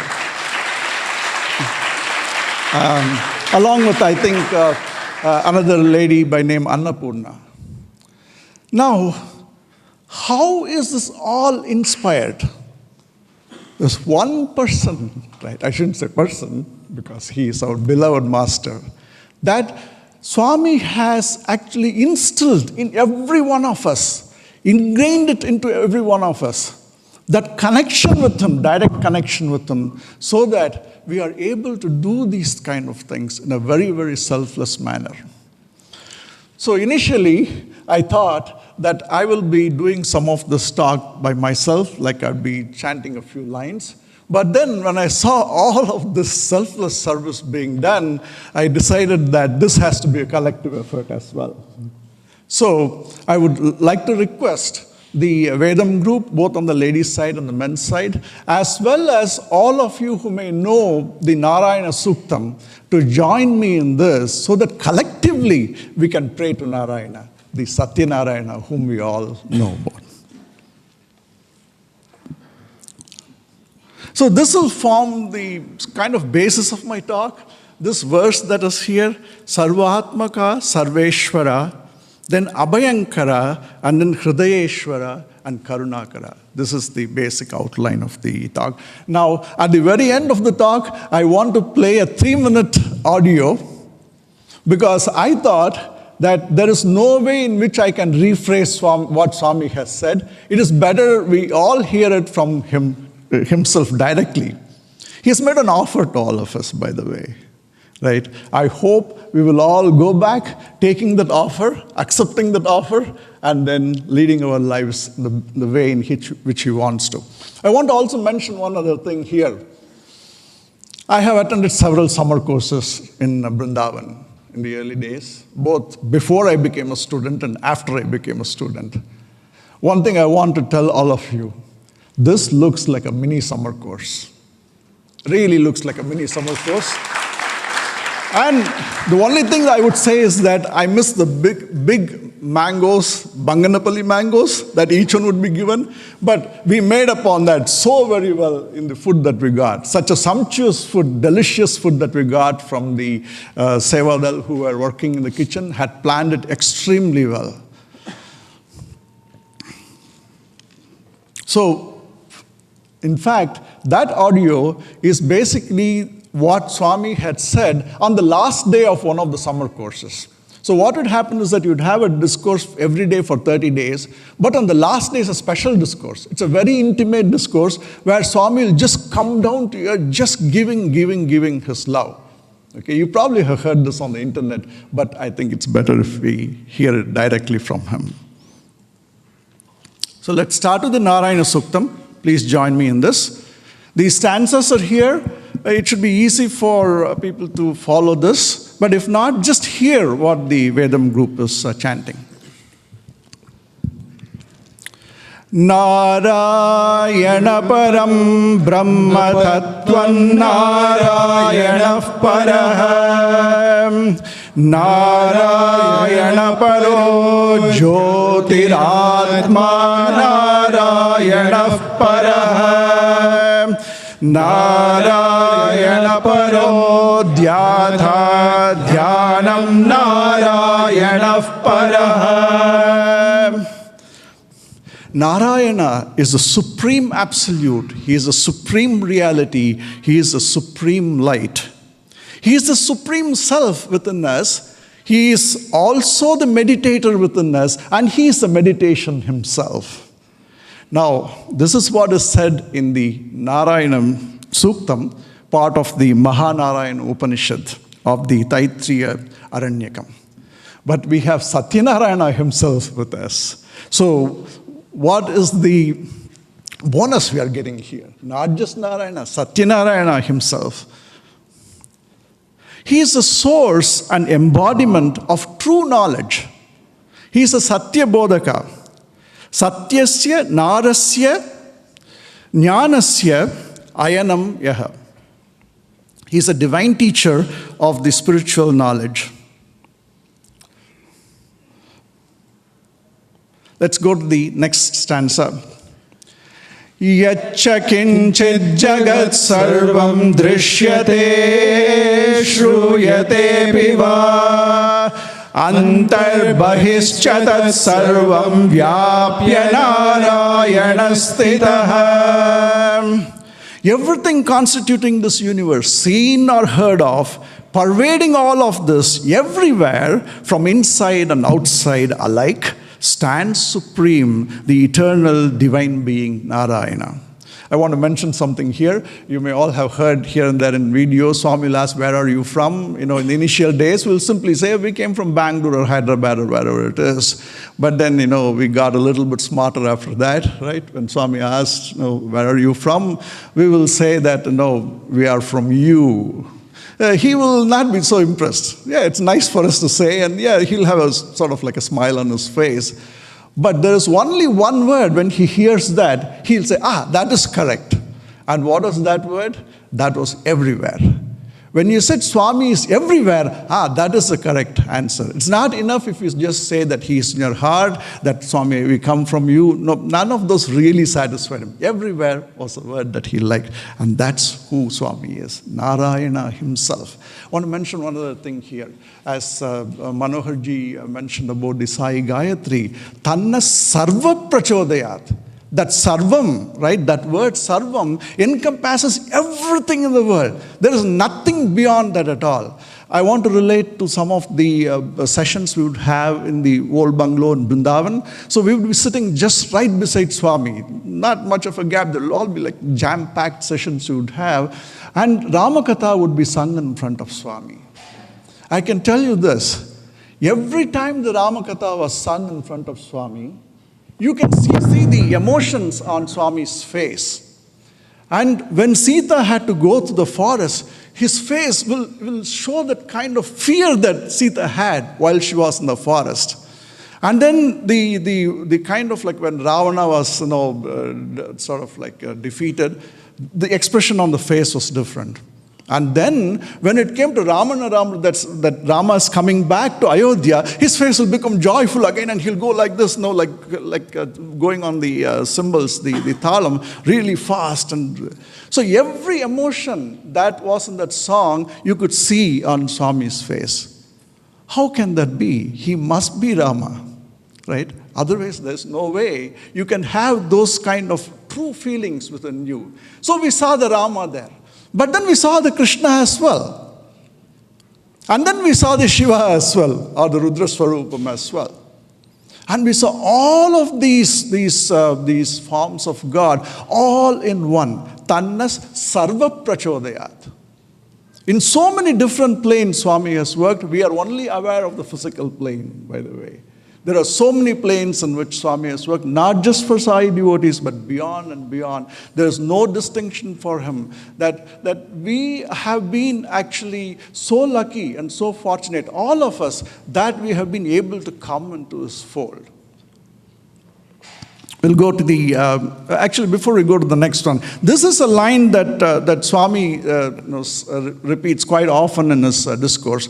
Antar bahischa tat sarvam vyapya narayana stitaha. Both inside and outside, I'm there. And there's a Telugu part of it as well. I won't attempt that, because that basically says that inside you, up, down, behind you, all around you, I am there. I think it's something like ni interventa gentavana, something like that. I'm sorry if I made a mistake, but that's the verse that Swami would say in Telugu.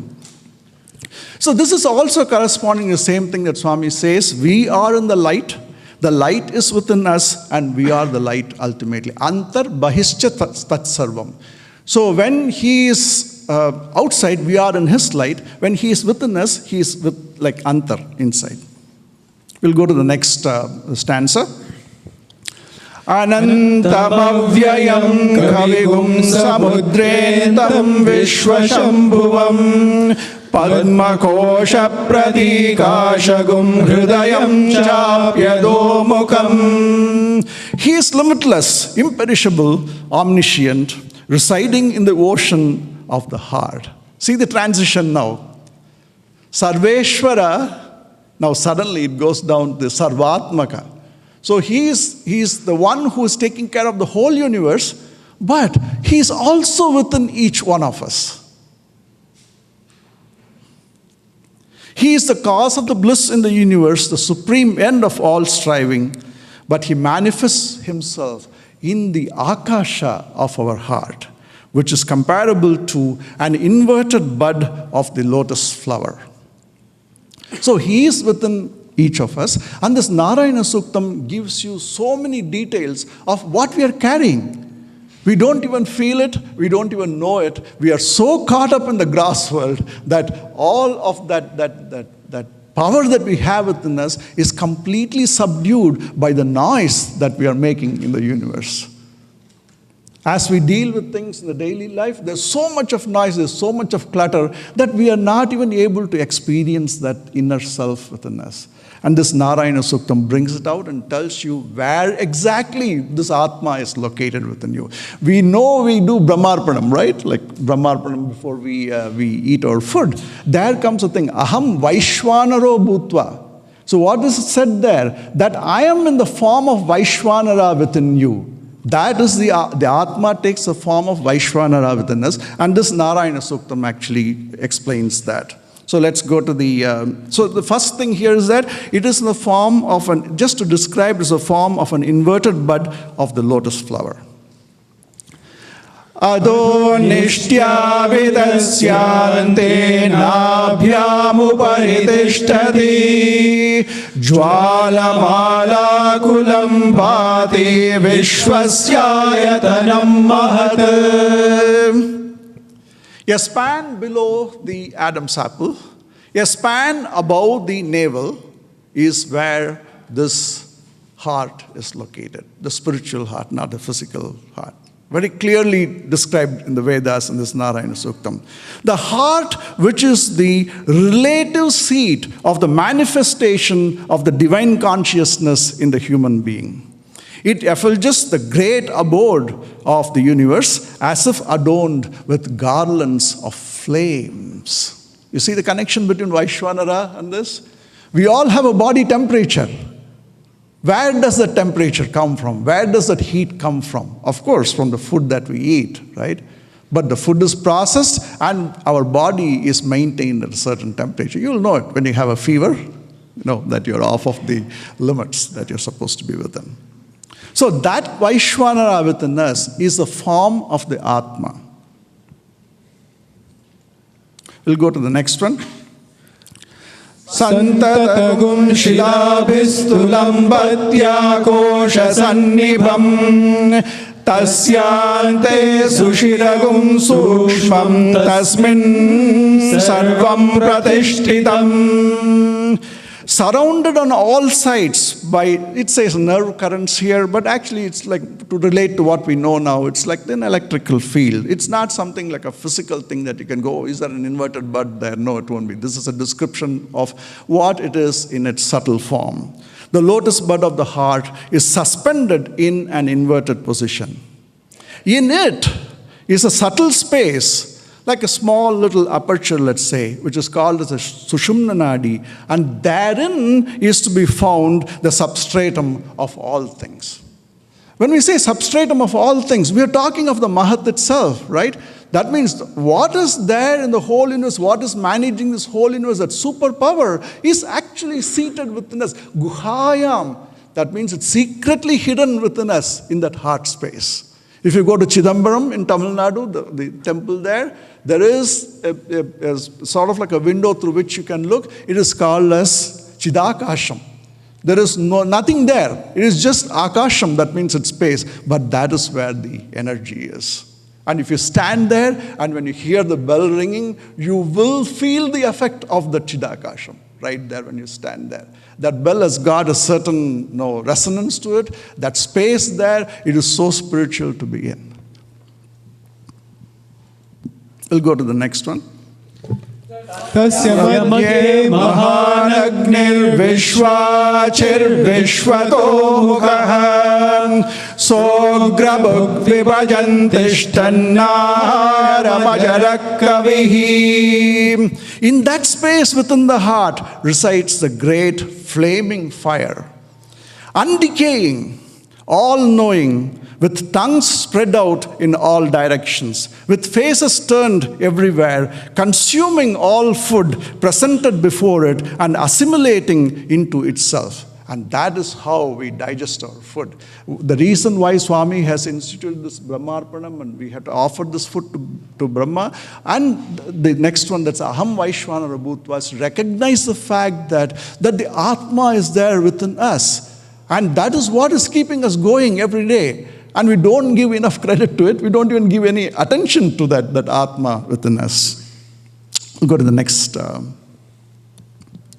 Urdhvamadashayirashmayastasya sandata santapayati swandehamapadatalamastakaha tasya madhye vannishika aniyordhva vyavastitaha. His rays, spreading all around, sideways as well as above and below, warm up the whole body from head to foot.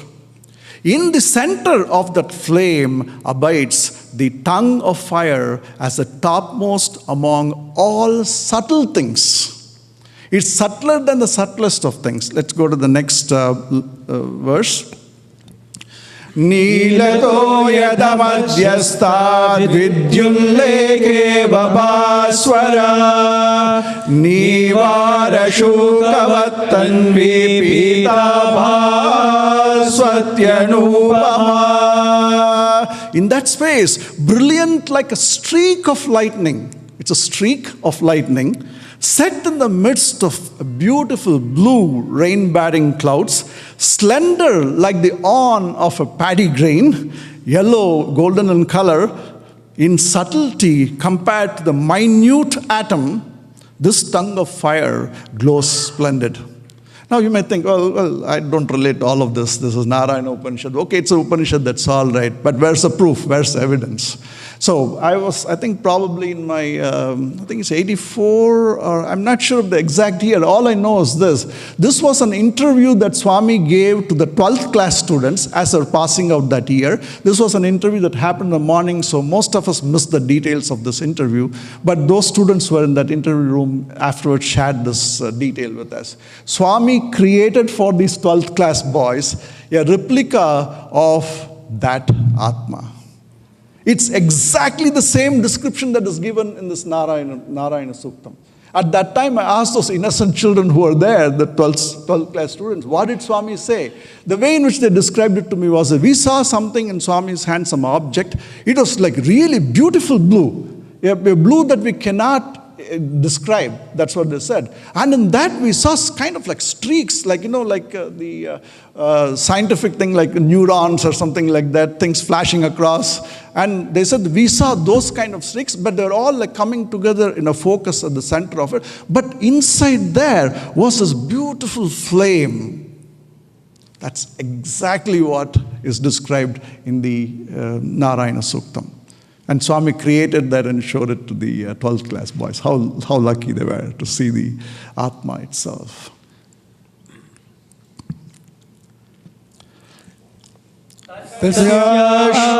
शिखाया मध्ये परमात्मा व्यवस्थितः स ब्रह्म स शिव स हरिसेन्द्र सोऽक्षर परमस्वराट्. In the middle of that flame, the Supreme Self dwells. This Self is Brahma himself, the creator. This Self is a Shiva himself, the annihilator. This Self is Hari, the protector. This Self is also the Indra, the ruler, the imperishable, the absolute, and the free being or the autonomous being. So everything we need is within us. And each one of us have. Every living being that is on this earth, whatever our qualities may be, whatever our background may be, whatever our profession may be, inside us, we cannot deny this. Every one of us has got this power within us. That is the Atma. ऋतगुं सत्यं परं ब्रह्म पुरुषं कृष्ण पिङ्गलम् ऊर्ध्वरेकं विरूपाक्षं विश्वरूपाय वै नमो नमः. Let's pay our humble pranams, our prostrations again and again to the Satyanarayana, our beloved Bhagavan, Sri Satya Sai Baba, the omniform being, the truth, the law, the supreme absolute, the Purusha of the blue-decked yellow hue, the centralized force power, the all-seeing Sai within us.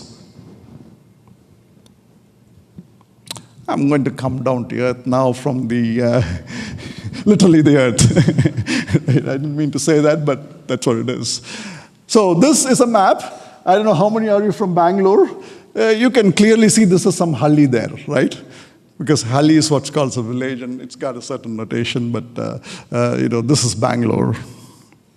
There's a certain reason I'm showing this. Okay, so in this map that you see here, there are certain houses that are like a middle class set of houses. And in between, here, I don't know if the cursor works or not. Can you see it here? So this is kind of like a not a slum, but kind of like a down kind of area. And then you've got middle class families again here. There is a drainage actually that goes along this way, all the way. And then you see a playground here. Okay? Why this detail in a retreat like this? I'll come to that in a minute. So here is a house that I want to talk about. Okay? So that's just a middle class family, set amongst a whole lot of other houses. Now, you multiply this 1,000 times, it becomes Bangalore city. No difference really. This goes on and on and on, spreads all over the city. This is a kind of structure that you would see. So this house in particular.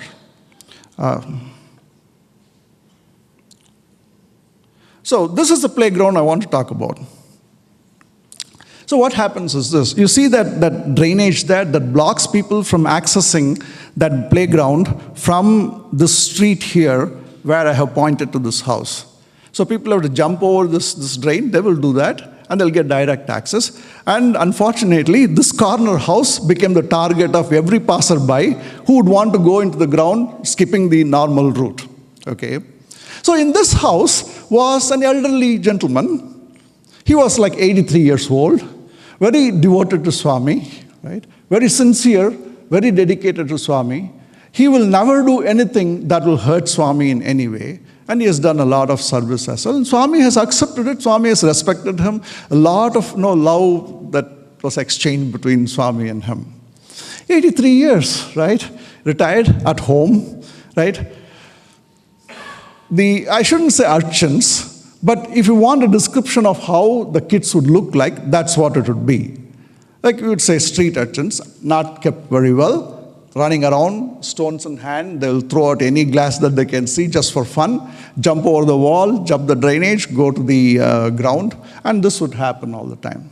So obviously, because it's a corner house, the kids would come there and deliberately knock on the gate and then ask for water. And he has been kind to them and has given water many times, right? They ask for something. But they will do things that you would not expect them to do. They will pick the mangoes and run away. They will drop some things into your compound. They'll do all sorts of things. So there's a limit to which the 83-year-old person can accept things, right? So what happened was this. One afternoon, a small kid, about 10-year-old kid, came by and asked for water. My dad, right? My dad told him, because it was afternoon, he was taking his nap, and at 83 years, you don't sleep well. So he kind of dismissed this 10-year-old child away and said, there's no water, go get a bottle. So if you ask him to go get a bottle, he'll go away, so he doesn't have to be bothered, he can go back and rest during the day. There's a small incident, right? A kid came. This is not an unusual thing. So many kids come. And this kid came and he just dismissed him off and said, go get a bottle, and then everything is fine. But in this house also, as I said, because of the sincerity of devotion and so on, Swami started doing leelas in this house somewhere around end of 1998. And a lot of leelas happened. I want to put this in perspective a little bit because you'll be surprised by what you will see next. So let me sort of prepare you for that. Let's say instead of a physical interview, you had a chance to be with Swami 24/7 all through the day. And that if I were to be talking here now, Swami would know what I'm talking about. He is present there, but you can't see him, but he will respond in a certain way. What kind of a response is this? If, let's say, I'm calling from here in the US, my dad or my family, and I'm telling them I'm going to come to India, even as I'm speaking on the phone that I'm coming to India, there will be a chit or paper rolled up somewhere and dropped by Swami with writing on that, welcome to you by name, my wife's name, and my son's name. I just heard you are coming to Puttaparthi.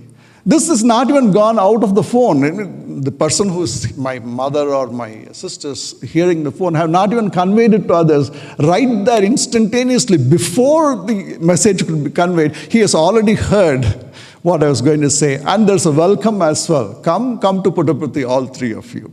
And I will take care of your whole trip. This is a promise that this is in 2000 actually. And I'll come to some hilarious incident there. But before I go there, I'll finish this one. So this is the way in which it would happen. A letter would fall. At that moment, what is going on, Swami will relate to that. It could be an instruction. It could be, yes, you're doing it right.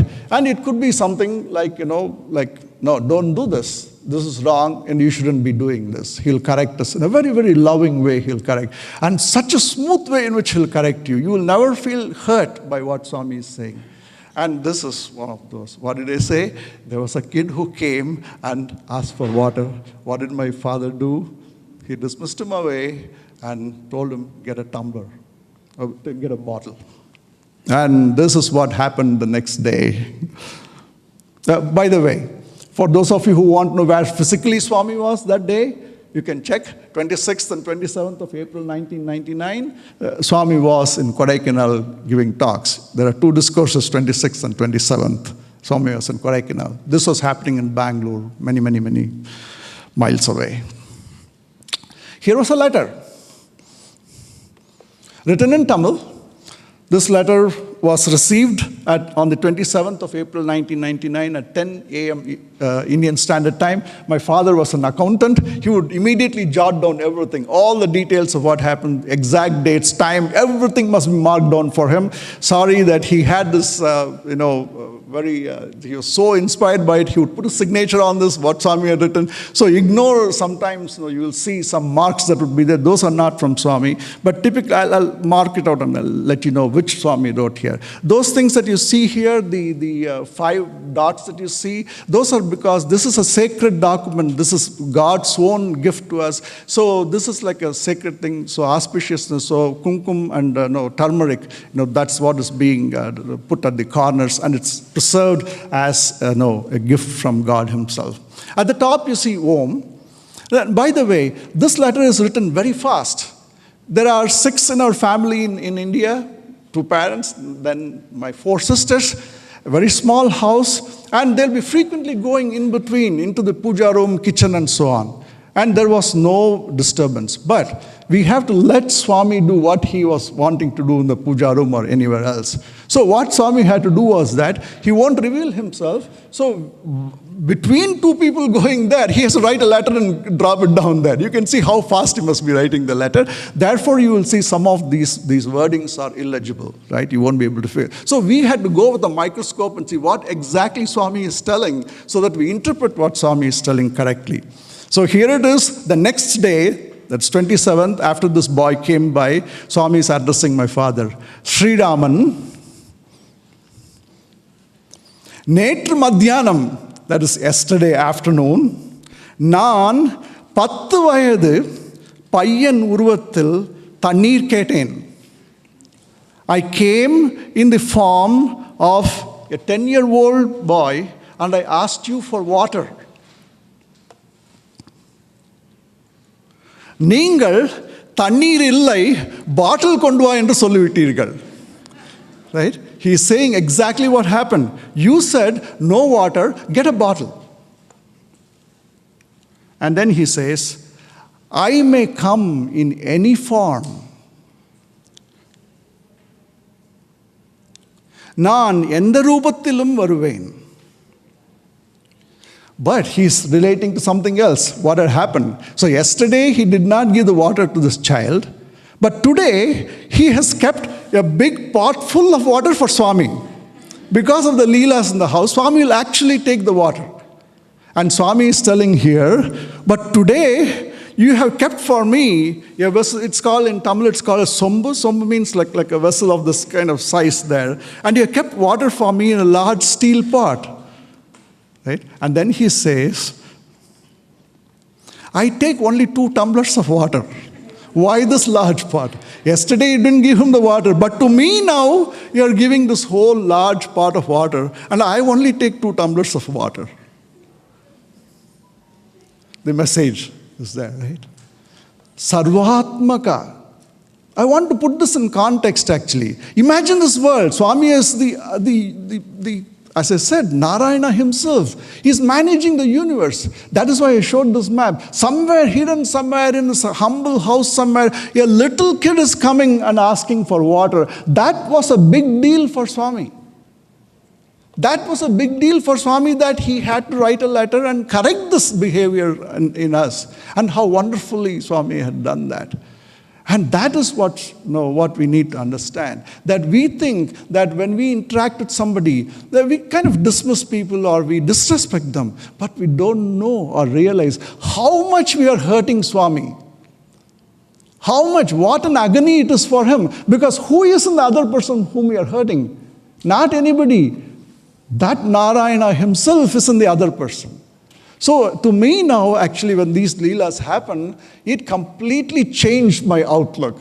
Yes, we have seen Swami doing so many things, but I never realized this kind of like a subtle way in which Swami works, and this broad-minded feeling.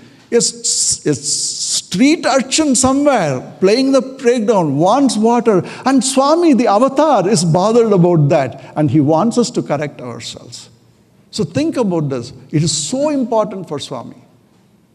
And we need to keep that in mind when we interact with everybody. Sarvatmaka, he is there in everybody.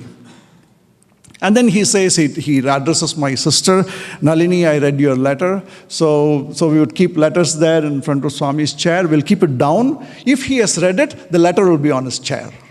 It'll be transported to his chair. If he didn't read it, sometimes he'll put Akshada on it or Vibhuti or whatever it is. We'll get responses right away. Every little thing that from, I would say, 1998 end and till about 2006, that many years, every little action of mine in the US, Swami was relating to. The talks that I gave, the topics that I had to talk about, everything was guided by Swami. The car I had to get, the color of the car that I had to get here, everything Swami was interacting with and saying, do this, do that. It's difficult to go into all those details, but the theme of this retreat is that we will have to walk along his path. And this is what I want to impress upon you, that he is within us. Do not hurt anybody. Do not dismiss anybody. Do not disrespect anybody, because within them is a superpower itself, that Narayana is within us. Then he says blessings. And then on the other side, okay, it's a different letter. So I want to put this in perspective. Lot of us do service, lot of seva activities, right? Somebody comes and asks us for something, and we give it to them, we do charity. So Bhavati Bhiksham Dehi is how it is called. The person comes with the bowl, Bhavati Bhiksham Dehi, and we give the Bhiksha. That means it's like we're doling out something to this person who is asking. Swami wants us to see this in the right perspective. I'm so, every time I, read these things, Swami does things in such a broad-minded, profound way. He gives us an explanation that we would never have thought about. So, Bhavati Bhiksham Dehi, we are very, very happy. Oh, this person has come to me, he's asking for food. I'm the giver, he is the receiver, and we sort of dole it out to that person. We feel very good, we have done great service, punyam is gained, that's it. I'm going to get moksha the next day. That's how we feel.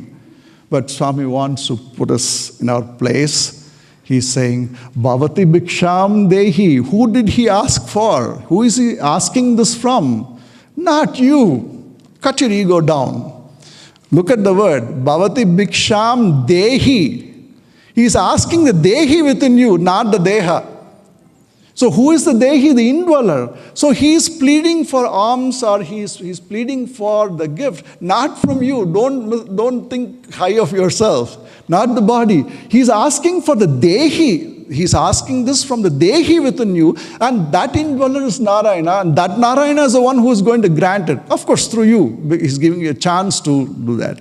And so Swami explained this very well, and he says the truth is that he is really begging from the Dehi, the indweller, the God within us, and not us as the individual, as his body that we are. It's our ignorance if we think that he is begging from us. In fact, it amounts to arrogance on our part. And then Swami says divinity resides in everyone, irrespective of whether one is a prince or a pauper. Adore this divine principle in everyone and love them, but that love must be selfless. And love bereft of attachment to body flows equally towards everyone. That is how we love all. So if we were to love the other person as the Atma, if we were to cut across all of this noise and then look at the signal, that's the Atma, then it is very, very straightforward, Swami says, that we can love everybody. Because the differences come not because of the Atma. The Atma is the same in all of us. Differences come because of the limitation that we have imposed upon ourselves through this body. All these differences, the backgrounds, everything that we have. So the body consciousness is what leads to narrow-mindedness. So this is a divine discourse on the birthday, 2001. So come back to again Leelas now. So in our house, when these leelas started, of course it started with Vibhuti, then Amritam and so on. And we used to do bhajans. Of course, I was in the US at that time, and bhajans used to happen. And my mother was actually blessed with a certain, blessing from Swami.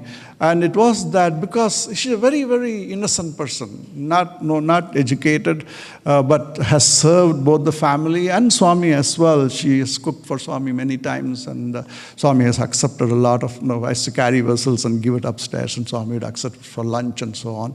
And so Swami gave her this wonderful, blessing to be able to like see Swami directly there. So what happened was this: as these leelas started, my mother used to see Swami come in the room, just like Narayana Garu said yesterday about how he saw Swami in front of him. So she would see Swami, and Swami would be there during the bhajan, like he's walking like in Prashanthinalayam or in Vrindavan. Swami would be walking in the room. And then he indicated in a letter that I've been standing for so long, there is no chair in this puja room. There was no chair, by the way, because all this was totally unexpected. We never expected. We've been going from 69 to Swami. This was in 1999, 30 years later. Right? And Swami is saying that, no, there is no chair in the puja room. My father responded right away. So he said, let's get a steel chair. You see some of these here. They took one of those that was in the house, a foldable chair, put a sari on it. And then Swami said, okay, that's fine, place to sit. And you see something behind that. That's not a cushion, by the way. At that time, what happened was that Swami said, look, Sudarshan has gone to America, but he has kept in his trunk here, in a suitcase there, the robe that I had given him several years back. Swami said, pull it out. There was a robe that Swami gave all the students, right, at the time. Swami remembered that he had given me also such a robe. And Swami said, it's deep in the trunk somewhere. He left it here and went off to the US. So Swami said, take it out. And they took it out and placed it on this chair. This is how Swami would do the Leela. He will fold the robe himself, and he'll even put it in a plastic bag. I'll show you later. And when he wants, he'll take it out and spread it on the chair. We do not interfere with what he does. Everything is left to Swami. And here you see there is no plastic cover. And nobody touched this, right? Of course, I'll show you some other things that Swami did. But you will see how Swami would himself do everything. Even, in fact, he would do pujas himself. He will do everything, all arranged. He will collect the materials from somewhere. Everything will be done there. And then he will say, okay, Annapurna puja is over. Now take the prasadam. I myself did everything. First he'll say, you go collect the material. Then he'll say, I'll do it myself. And then he'll do the puja himself. So here is the chair that was kept for him. And then Father got an idea. He said, why this chair, this foldable chair for Swami? We have to get him a nice, good seat to sit. Okay, see how Swami prompts from inside. We think it's our idea, but it's actually Swami's. Here was a letter, and what do you see here? He has even given the drawing for the chair. This is the drawing of the chair. I want to impress upon you. This is done very quickly. I told you, right? Before one of my sisters goes, and all my four sisters are sharp, they're all postgraduates, right? Yeah, the whole place is like bustling with activity, right? All the time. They'll run back from their offices because what next Swami would have done that day? They didn't want to miss that. I would be calling from here often during the day. What did Swami do next? What did Swami do next? The Leelas. These were going instantaneously it was going on. So here at 12:30 noon, as my father has put in here, 10/10/99, that's 10 October 1999, 12:30 p.m., that's a signature on the top there, but I'll show you those wordings that are drawn by Swami himself, because for my father, he would say this, look at this. Look at the magnanimity of Swami. He's coming down to our level. The God himself whom we are praying to, Narayana himself, has come down to our level to do these things. And so he had a lot of respect for Swami in whatever he did. He'll be very, very careful. Do not go into the room. Don't do this. Don't do that. Everything must be spick and span for Swami. And everything had to be done in a way that Swami will be pleased. The house became a temple for Swami. Important thing. The house became a temple for Swami. There was not a nook and corner in the house that Swami could not see. And here is a drawing of the chair. Now you'll see what happened. Of course, asarir means that in a formless, no body. That's how he signs off on this. And so what Dad did was this. He said, okay, we got the drawing now. We got to get the carpenter, right? So he engaged a carpenter. Which carpenter should do this? Swami gave the idea. Where they should go and whom they should contact. So the carpenter was brought to the puja room and he took a look at the drawing of that Swami had given and then he went and made the chair. And Swami was very pleased with what the carpenter did. But do you think he will stop there? He is the avatar. He is the master of the universe, the Lord of the universe itself. Come on, so somebody is doing work for you, you got to pay them, right? So do you think this avatar will do cost sharing as well? Somebody has to pay for this, right? Do you think that this avatar, right, he can do anything he wants, he can generate anything from anywhere. Will he cost share in this case? Okay, that's the drawing which Swami gave. All other things are inscriptions done later on. So he gave a divine gift to the carpenter.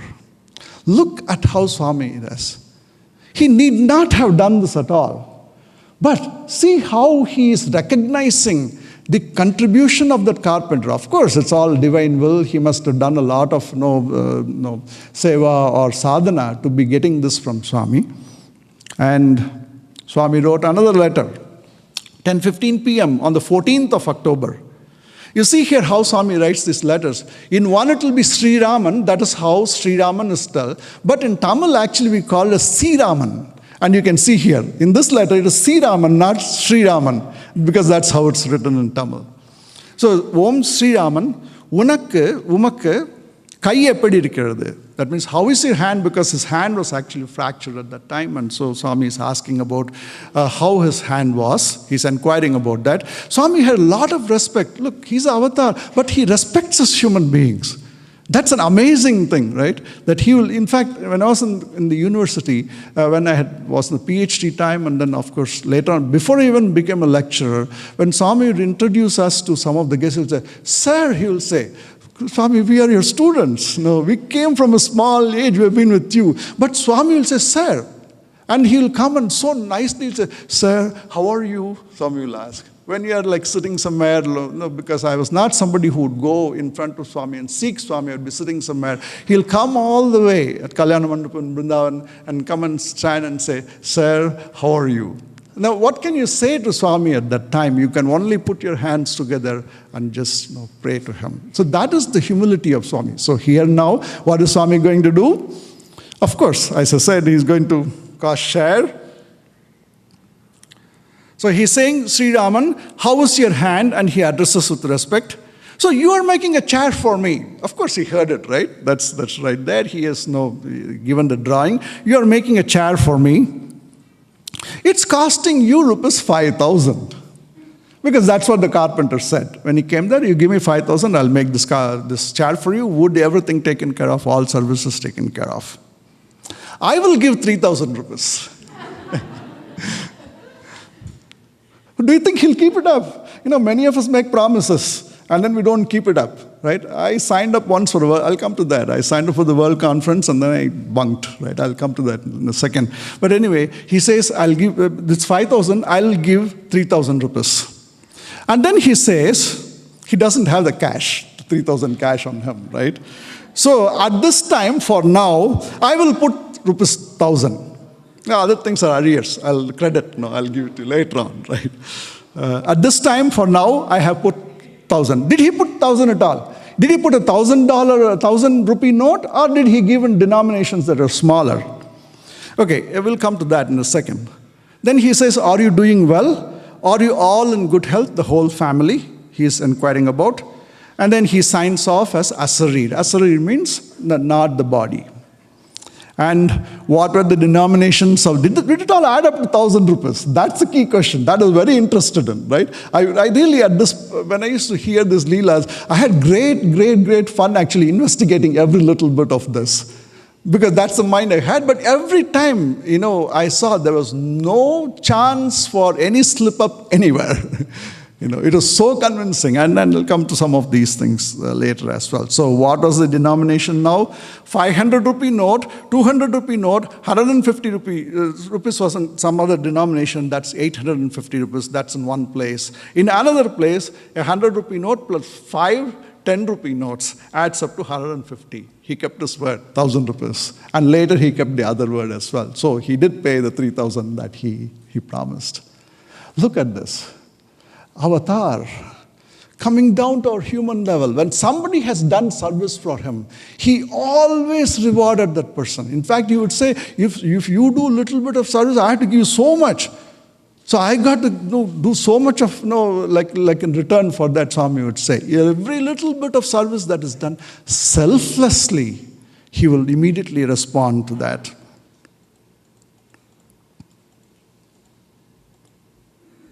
So this was a chair before.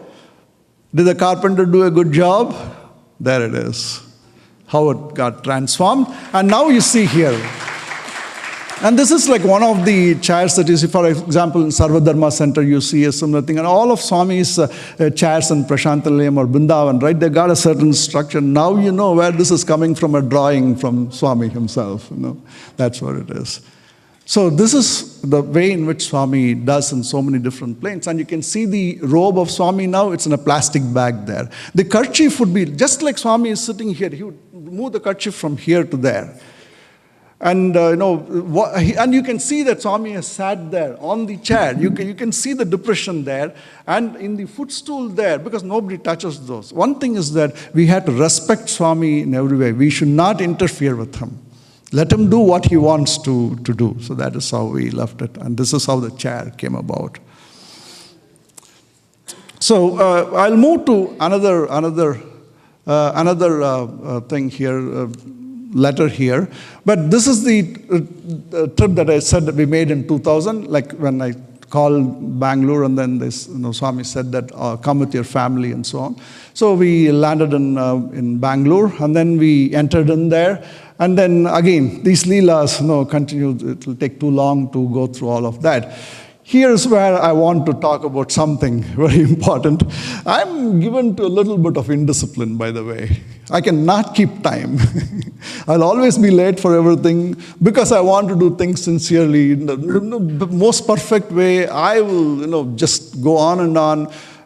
Like I was up until 4 this morning because I was not happy with what I had here. And I want to change the whole thing in order to, do it in a way that Swami would like.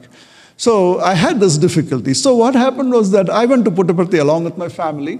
And once I went to Prashantam, somebody said, there's a world conference, 2000, that's 75th birthday, and there was a world conference. And they said that this is open to all the foreign people, NRIs and so on. So if you want, you can go. And I said, I didn't register myself. No, it's open now. You can go and register now. I said, okay, fine, let me join this activity. I went there, I showed my passport, I was given a room, I registered myself for the world conference, and then I came out, then went to the conference, sat there. For the initial part of the day, I was sitting there, but towards the evening, I was a little bit, does it matter at all if I'm here? Because I was sitting near the edge of the Purnachanda thing, because that way I can slip out anytime I wanted, go take a walk and come back. I had a badge, right, World Conference delegate badge. And that evening, I took off and went home to Bangalore, because I thought that's okay, I just registered and I went back. Next morning, around 11 o'clock or so, my mother came to, I told you that she's very innocent, she doesn't know anything, very pure-hearted, and that is whom Swami chooses to use as an instrument. And there are times when she will talk to you, and it's pretty clear that it's not she who's talking. So here's the thing, I came back from Prashantalayam. I should have been in that conference. I signed up for something, sat there for a few hours, took off. I thought nobody would know. In fact, my family did not know that I had registered for this conference. Nobody knew. My mother could not have known this at all. She comes to me with a firm look on her face. Did you not register at the conference? Why are you here? I did not answer. I knew where it was coming from, right?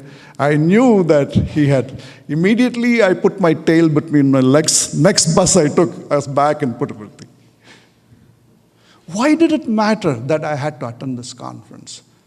There are thousands and thousands of people. Is Swami just trying to tell me that, no, I know what you're doing, so be careful? No, that is not the purpose.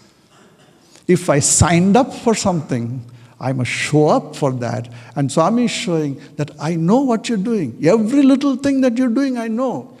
And why is he correcting us? He does not want us to do wrong. He is, from within us, he's telling, don't do that, don't do it, because those things are the ones that I care about. Because I want you to be as good as I am. So Swami wants us all to be like him. Swami wants us all to be spreading this love just like he does, like little sparks of that divinity.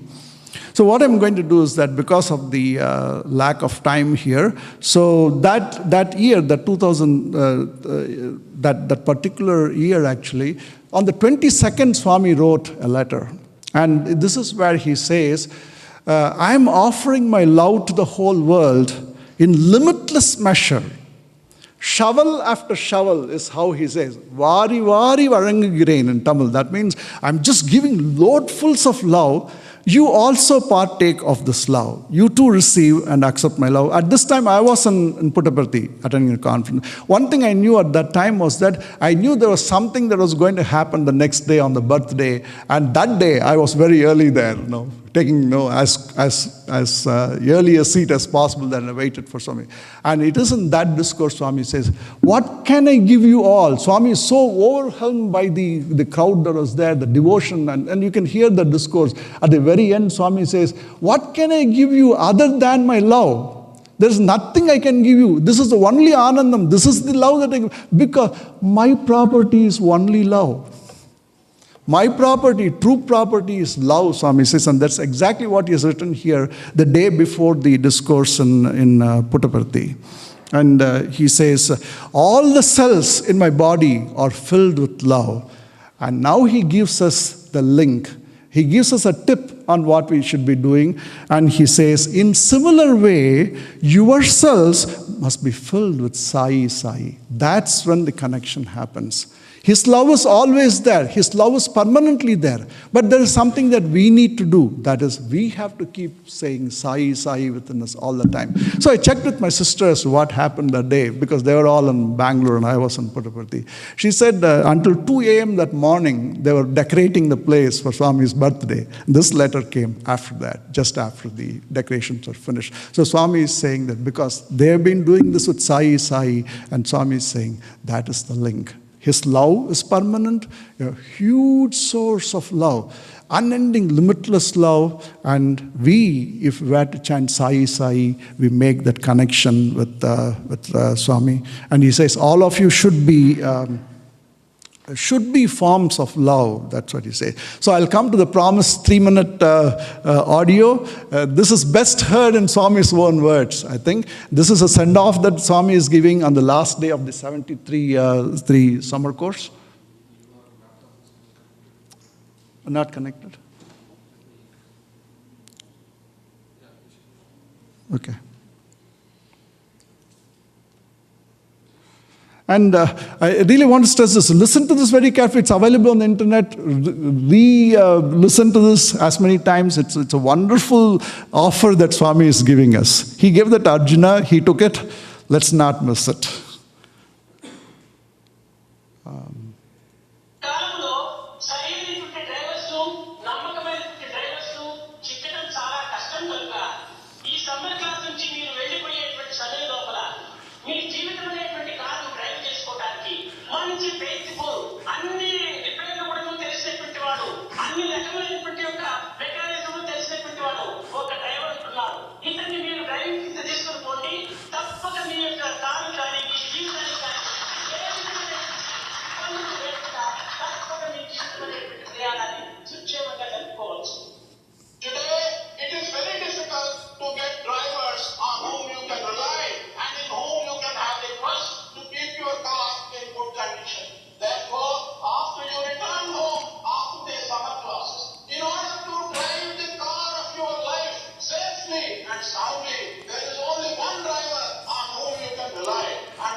Even drive the car of your life on any road without any fear of accident.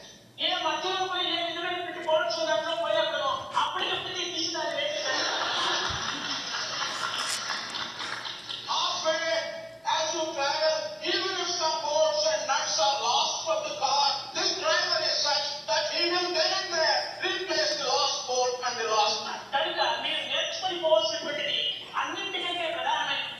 మీ జీవితానికి ఆనాడు అర్జునుడు కృష్ణుడిని డ్రైవర్గా పెట్టుకున్నాడు. ఈనాడు మీ విద్యార్థులంతా కూడా సాయిని మీరు డ్రైవర్గా పెట్టుకుంటే తప్పక మీరు ధన్యులైపోతారు. That day, Arjuna had the Lord Krishna as his charioteer.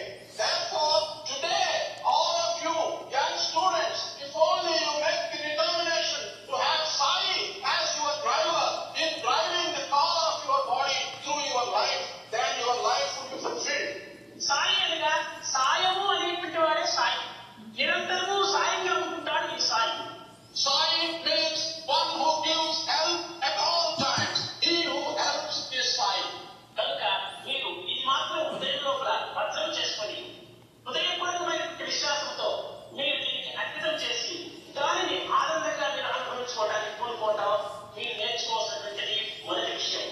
దాని ద్వారా మీకు అనేక రకమైనటువంటి యొక్క జీవితం లోపల ఐహికంగా ఆముష్మికంగా కైవల్యంగా కూడా మీ యొక్క జీవితము ఒక పవిత్రమైనదే కాకుండా ఒక ఆదర్శవంతమైనటువంటి జీవితంగా కూడా మీరు అభివృద్ధి కావించుకోగలరని నేను ఆశిస్తూ నా ప్రసంగాన్ని వినిపిస్తున్నాను. Have this firmly implanted in your minds. Develop such strong faith in this aspect that it will never waver. If you do that, and if you are able to have faith at all times in this aspect, you will be able to spend your life happily without any troubles. I hope you will be able to do that. This is my expectation of all of you. So we have Krishna himself wanting, he's pleading with us, take me as your driver. See how loving Swami is, right? He wants to be with us. He loves us all. He cannot be without us. We may disown him, but no, he wants us. He loves us all deeply within every one of us. That's the key thing. That this is something that I learned only in the later years, as I said, after this kind of like a universal love for everybody. There's nobody left out of this at all. All of us are in his light. That all we have to do is that Narayana within us, that Krishna within us, right? Now we have heard Swami say, he was a driver for Arjuna. He is offering us this opportunity to make him our driver. He loves that. He wants to be leading our lives. So let us take that with us home and then be happy and then enjoy peace. Sai Gayatri.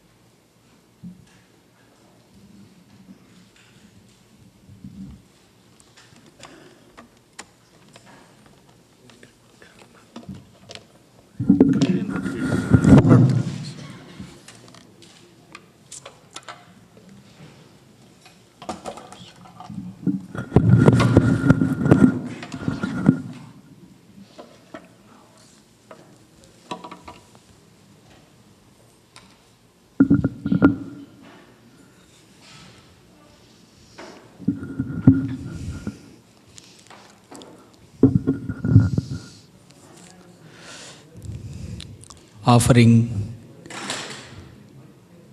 most loving salutations at the divine lotus feet of our beloved Bhagavan, Sri Satya Sai Baba. Swami,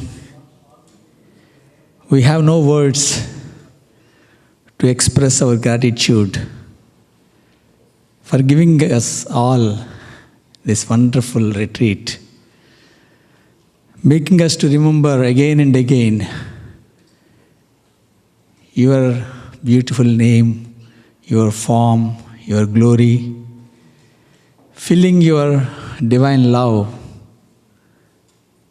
in each cell of ourselves, and constantly remembering you all our life.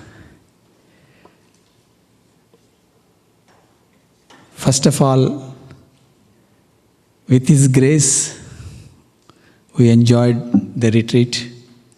We were able to do this retreat after almost 2 to 3 years like that. And a lot of planning that has taken place to get it executed in such a way as per Swami's plan. I just want to first of all thank Manohar Garu. Even if you leave me, I don't leave you. That is what Swami said, right? He's always with us. That message, I'm with you all the time. Thanks for sharing such wonderful insights of Swami's messages that happened to you in your life. Thank you. And Sudarshanam Garu,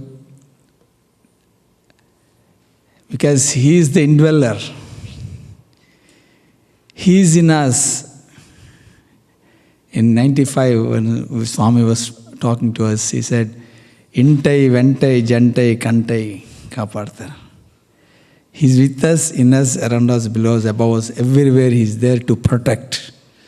He's guiding, guarding, taking care of all of us. That message again is profoundly, you tell us all through your experiences. And thank you, Sudarshan Garu, for such wonderful insights. Samsara Sagara Samuttharanaika Mantram, Brahmadi Yogi Muni Pujita Siddha Mantram, Daridra Dukkha Bhavaroga Vinasha Mantram, Vande Mahabhayaharam Sai Rama Mantram. There's only one mantra that is, we have to keep in mind, that is always with us, which is protecting us. If we have Swami with us, we don't want anything else in the world. So that's why we have to connect to the source, so that the source will give everything to us, whatever that is needed. So for this retreat, for just to thank everybody who really involved in this, we start from planning, the regional committee, after taking the permission from national committee, because of the pandemic, we are not sure whether we can have it or not. How many precautions that we had to take because of the COVID. So much of planning that happened. And first thing, where to have this? Then the venue. Madhur Suryan Garu, Padmavati Garu, I have no words to express our gratitude and love for you, that your all committee allowed us to have the retreat here. We have to thank you.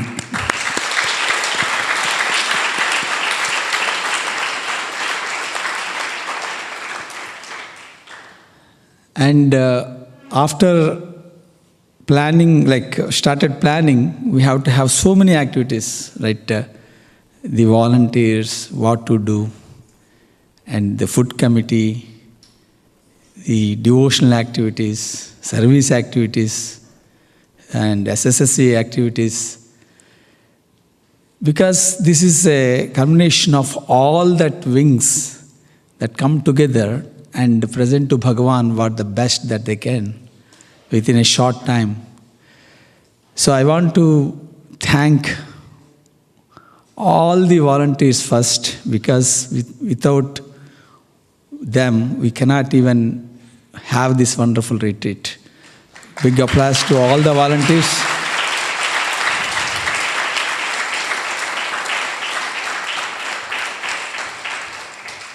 The service wing headed by Lalit Bhai, and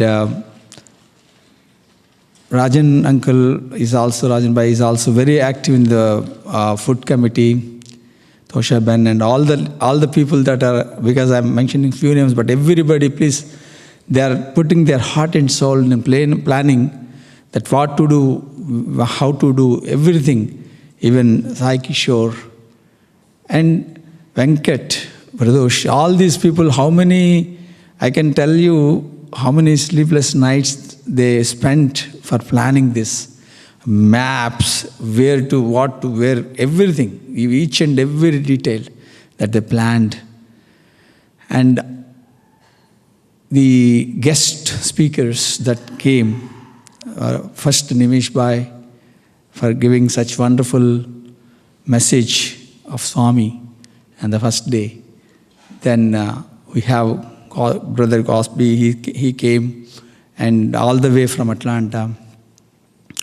And of course, Manohar Gar and Sudarshanam Gar today.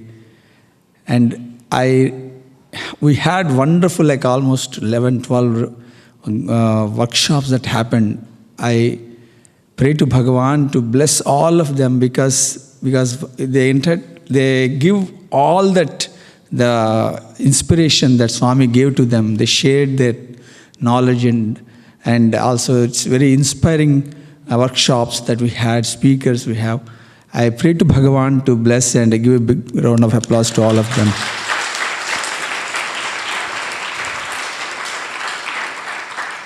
And SSSC wing, they took a lot of, this time because of the pandemic, there's no place to practice because there is still some of the kids didn't get the vaccination.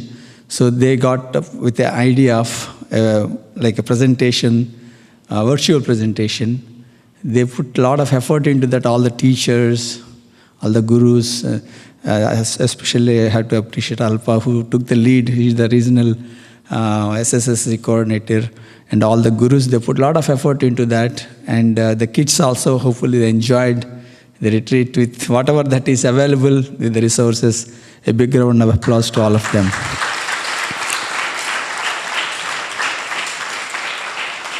And of course, every moment, whatever we want, we have in the dining hall, the food committee, and sumptuous food, breakfast, lunch, dinner, everything that is taken care.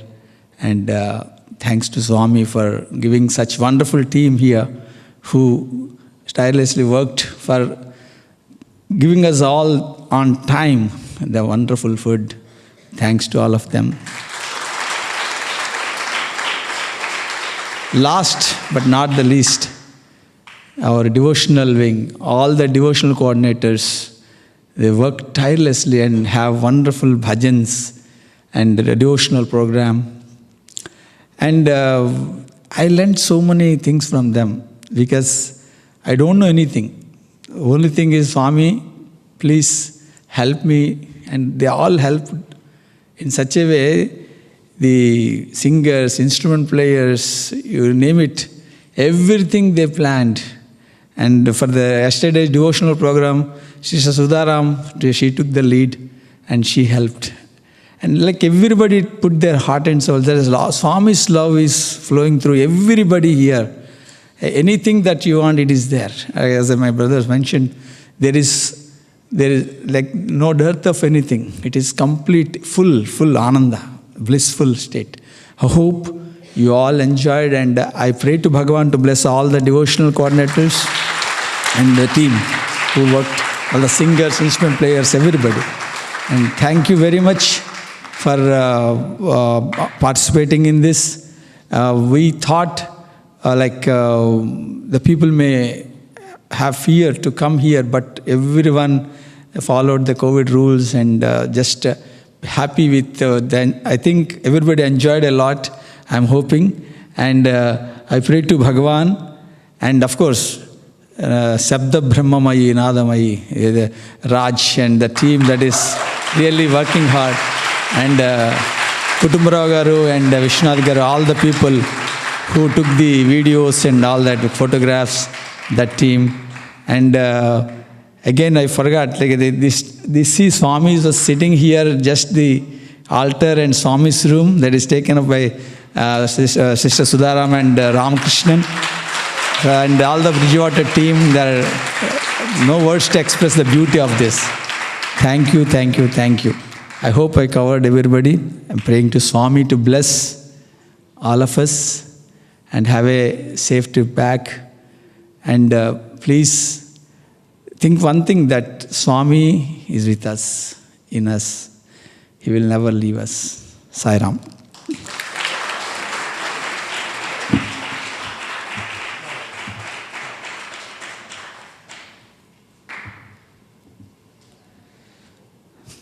As a token of our appreciation and love to our guest speakers, I request Pradosh Bhai to come and give the token of love to Manohar Gandikota garu.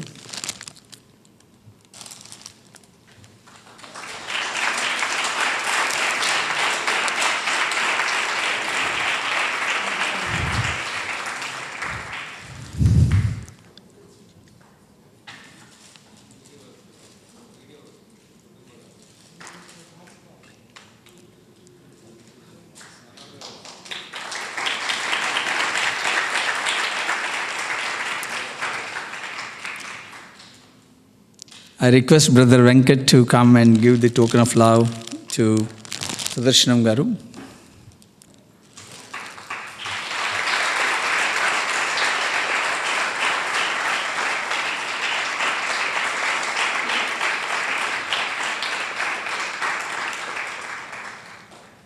We will conclude with Harti.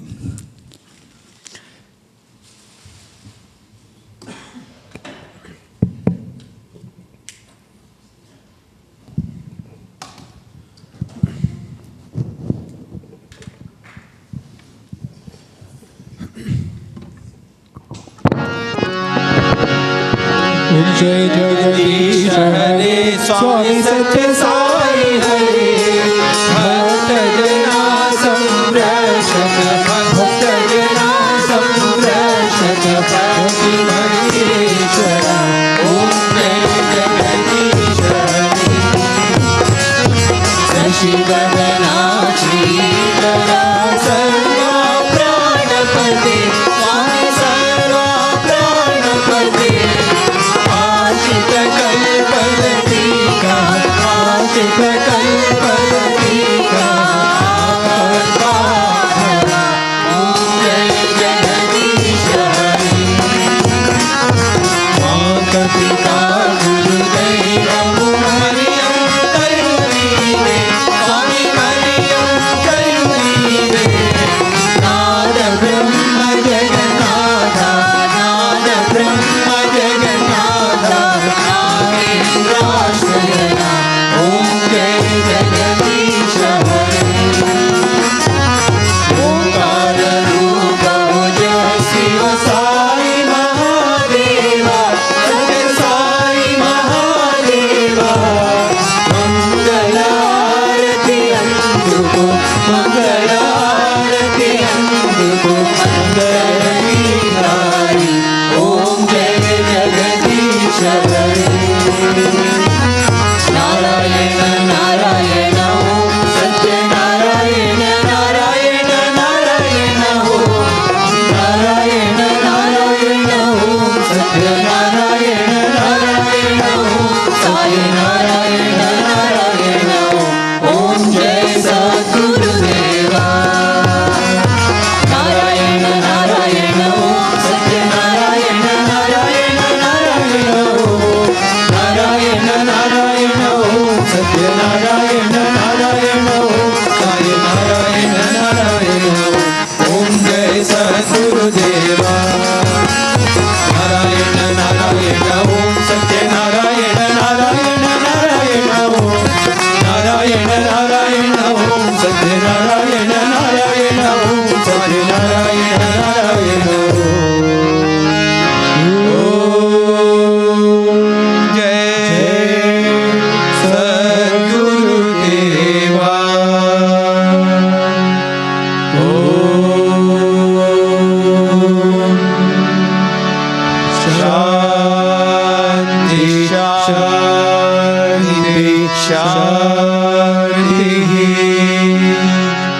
समस्तलोका सुखिनो भवन्तु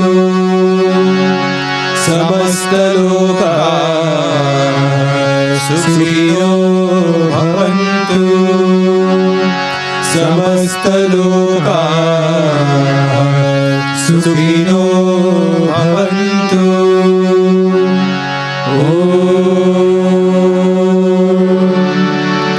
शांति शांति शांति।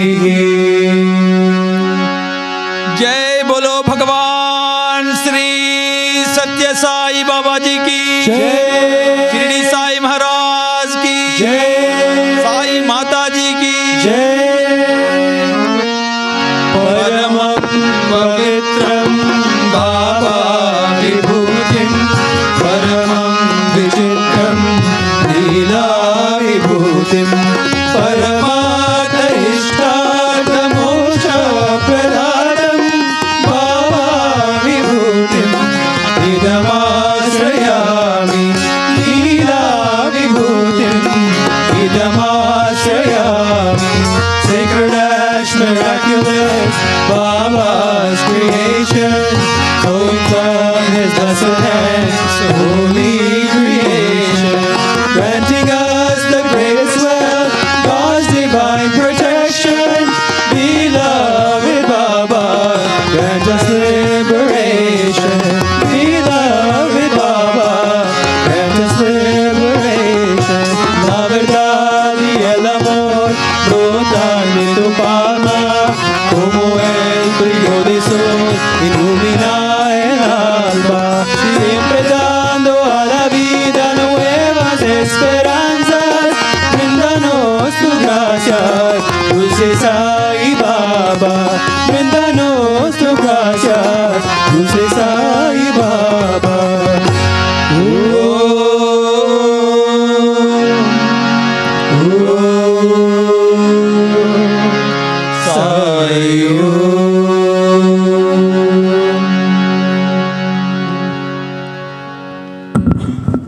Sai Ram, this is an important announcement that we have to make, though we don't after Aarti, but it's very important. There is a lot of grocery, fresh vegetables, those are there, which are not used, and we would like you all to take them home.